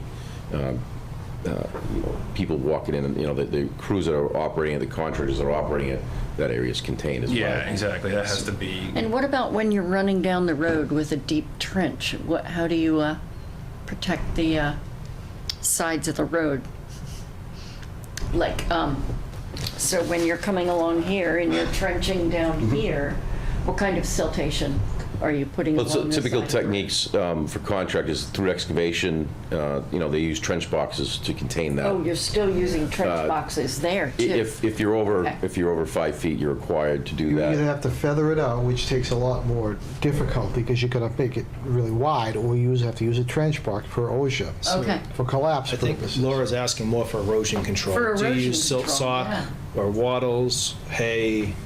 What's your erosion control proposal? I mean, we can see. The thing is that That is what I it's was hard asking. We're showing, at the edge of the road. Part of the thing of your saw cutting a road, you can't stake into the road if you want to put the erosion controls right next to the road. Historically, they do like the silt socks filled with mulch so that they lay at the edge. If the edge is compacted, you're not driving stakes into it. So I guess the question is just how because you can't stake into it. Right. What is your proposed mechanism to prevent erosion? I'm looking to retrenching? see if we have, so the plans show an erosion control, which is sort of a stake hay bale symbol, but I don't think that that's necessarily. Often what happens is that the commission conditions these to have all erosion control approved prior to work by the agent. I mean, we show a location. I guess it's whether or not this is. Well, I don't know. If the contractor wants to propose something, if you're going to say that this has got to be a compost filter stock instead of Well, I think we prefer in this, in my opinion, in this application, a silt sock would be more effective than trying to use hay bales. And so again, And there's the a lot. hayseeds right there potentially flowing into the Yeah. pond, that's not a good idea. So the commission has historically conditioned projects to kind of work with the agent in the field. So we're dealing with 3 different sites, 3 different conditions. Each one might, so if we say use silt sock, that might not be the right thing. Sometimes maybe it's just the membrane barriers. If I can suggest just conditioning the whole entire project so that whatever erosion control is pre-approved, inspected before work starts, and that way I can work with the contractors before things get really rocking.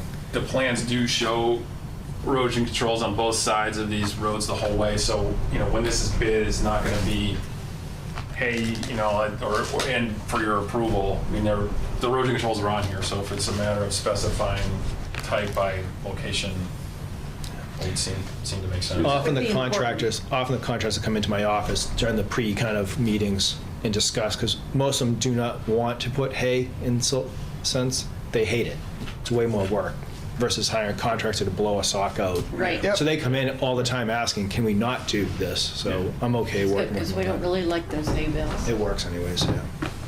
And you may So I- find like a catch basin or something on these roads you're gonna need to work around. I mean, yeah. I would hybridize the technique. I wouldn't just specify one. Right, okay.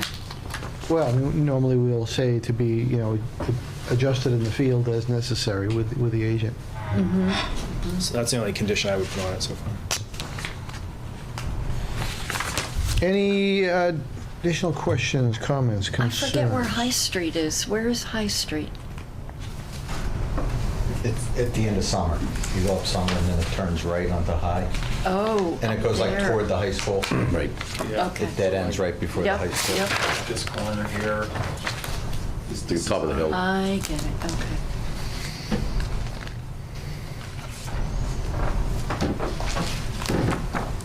So if we do this, Georgetown will have wonderful water? For those areas, they'll be improved.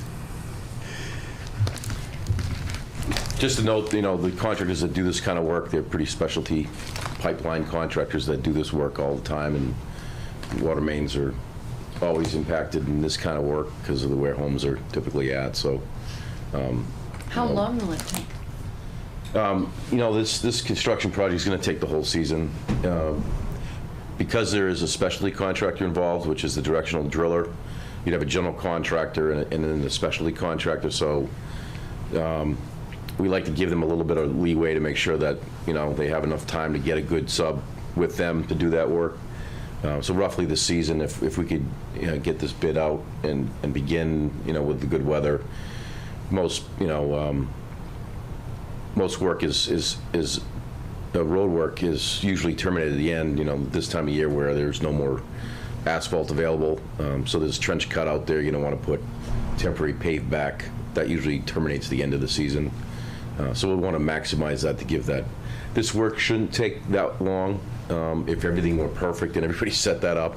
But with the amount of work out there today, there's a lot of construction work going on. There's a lot of pipeline work going on all over New England. So we try to give as much time of a window for construction, but actual active construction, you're over maybe 3 to 4 months total.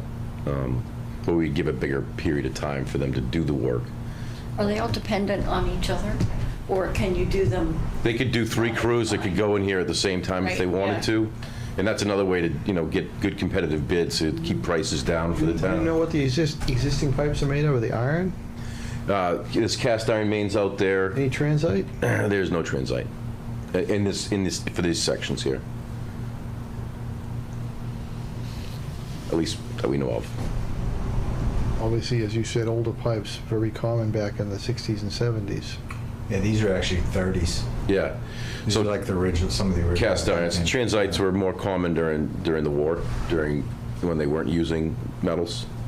And so the cement pipes were pretty common. Vitrified clay pipes were common during those times when they weren't using metal pipes. We see wood pipes out there Well, still. you see lead pipes, wood pipes, sure. I mean, There's all sorts of stuff out there. transite was No lead used pipes in primarily because they thought in No that lead period, No lead pipes. asbestos was a miracle material. They made everything out of it. What is transite? Asbestos. asbestos board. I've heard of that. And you can actually, eating asbestos is okay, you just can't breathe the fibers. Drinking. Because it's a mineral. It's rock.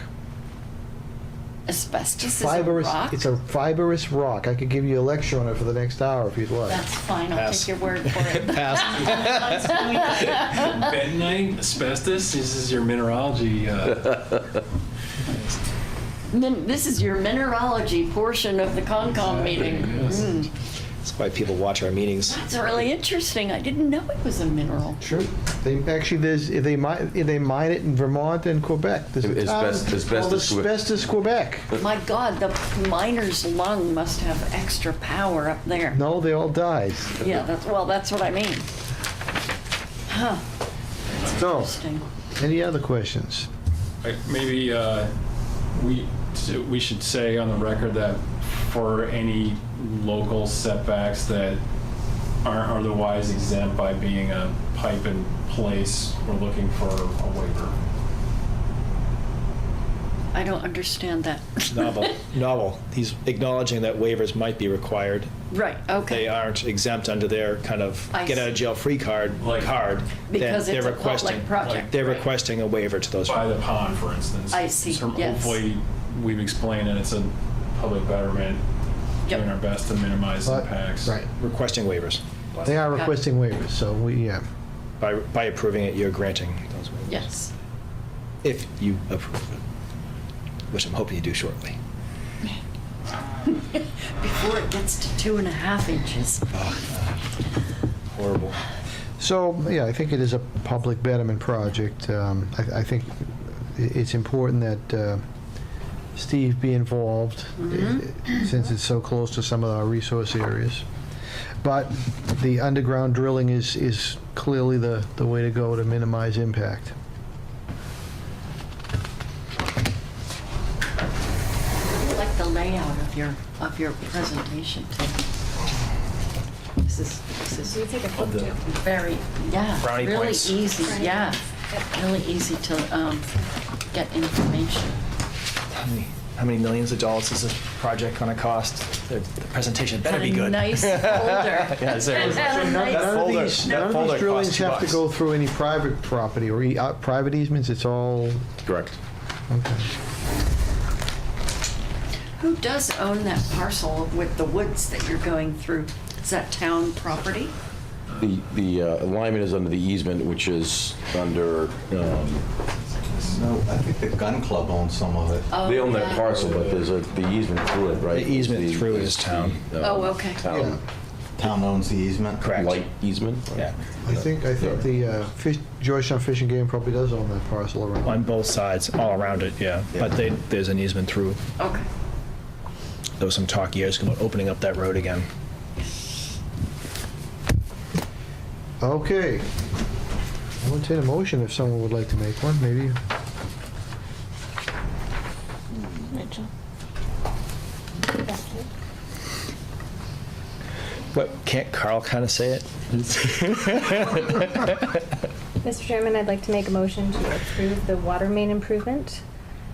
Are we on the same DEP number?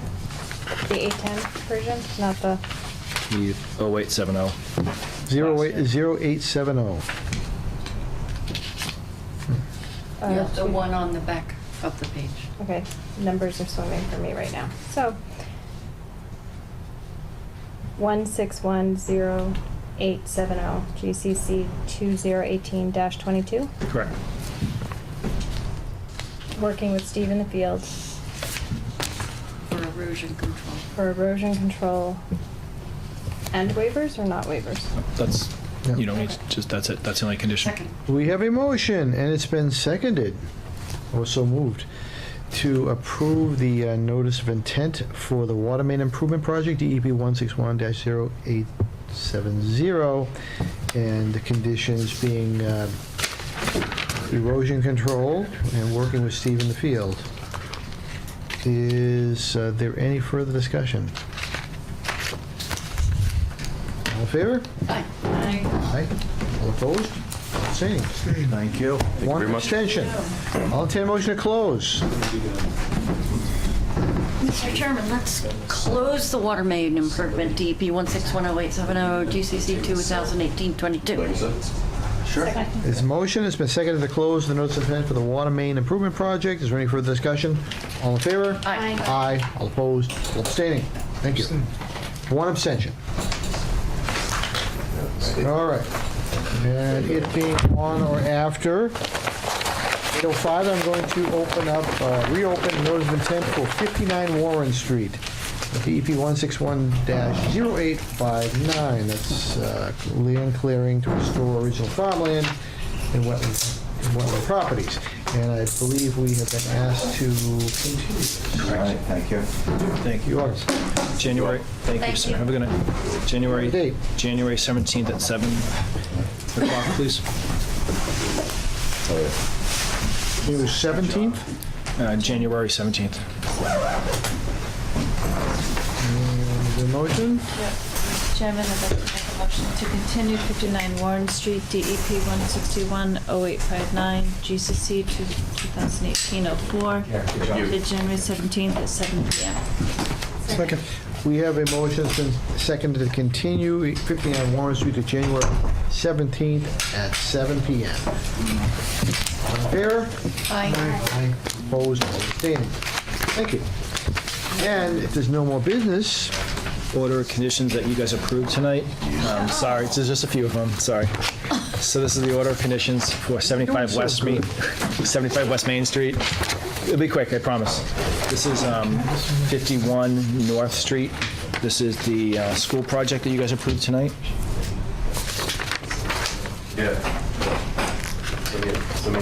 full basketball court. This is the water department project that you just approved. And this is 51 Old Jacobs Road, the small addition off the back of the porch. All right. Once we're done signing, 51, I just skipped. It's nice, I love this. What a waste of paper and plastic. No, I love the sections. Summer Street. Oh my gosh. This is, Well, we don't do any. Sections were marked to say what they were. That's true, that's true. Yes. One we're going to quibble, one we're going to Okay. that point. That word is my favorite word. What, quibble? Yeah, you can do it. Should have used that. No, The other update I was giving, trying to burn some time earlier, we had a scout project on Lufkin's Brook, put a little bridge in across a small wetland that he came in and presented to the commission a few months ago. Eagle Scout project? Yep. And he's also looking to build a kiosk, and I'm having a sign made. And as part of that, the access to Lufkin's will get improved a little bit, Carl. Great. well, the first thing for Lufkin's is to actually clear out the parking area. Yeah, exactly, to mow it and get it more accessible. It's I've been completely chasing that for a while. inaccessible. Maybe you could borrow the equipment yourself. I'll bring my weed whacker in. Doesn't the town rent some stuff? It's easier to just use my own. So that's all I have for you guys. Thank you very much. Okay, once we're done signing, I'll entertain a motion to close. Here, I thought it was going to be a quick meeting. Gosh. That didn't work. Nobody wants to close? Mr. Chairman, I'd like to make a motion to close. Second. We have a motion to close and it's been seconded. Any further discussion? All in favor? Aye. All opposed? All abstaining? Good night, everyone. Does anyone ever say no? what? Closing? Yeah.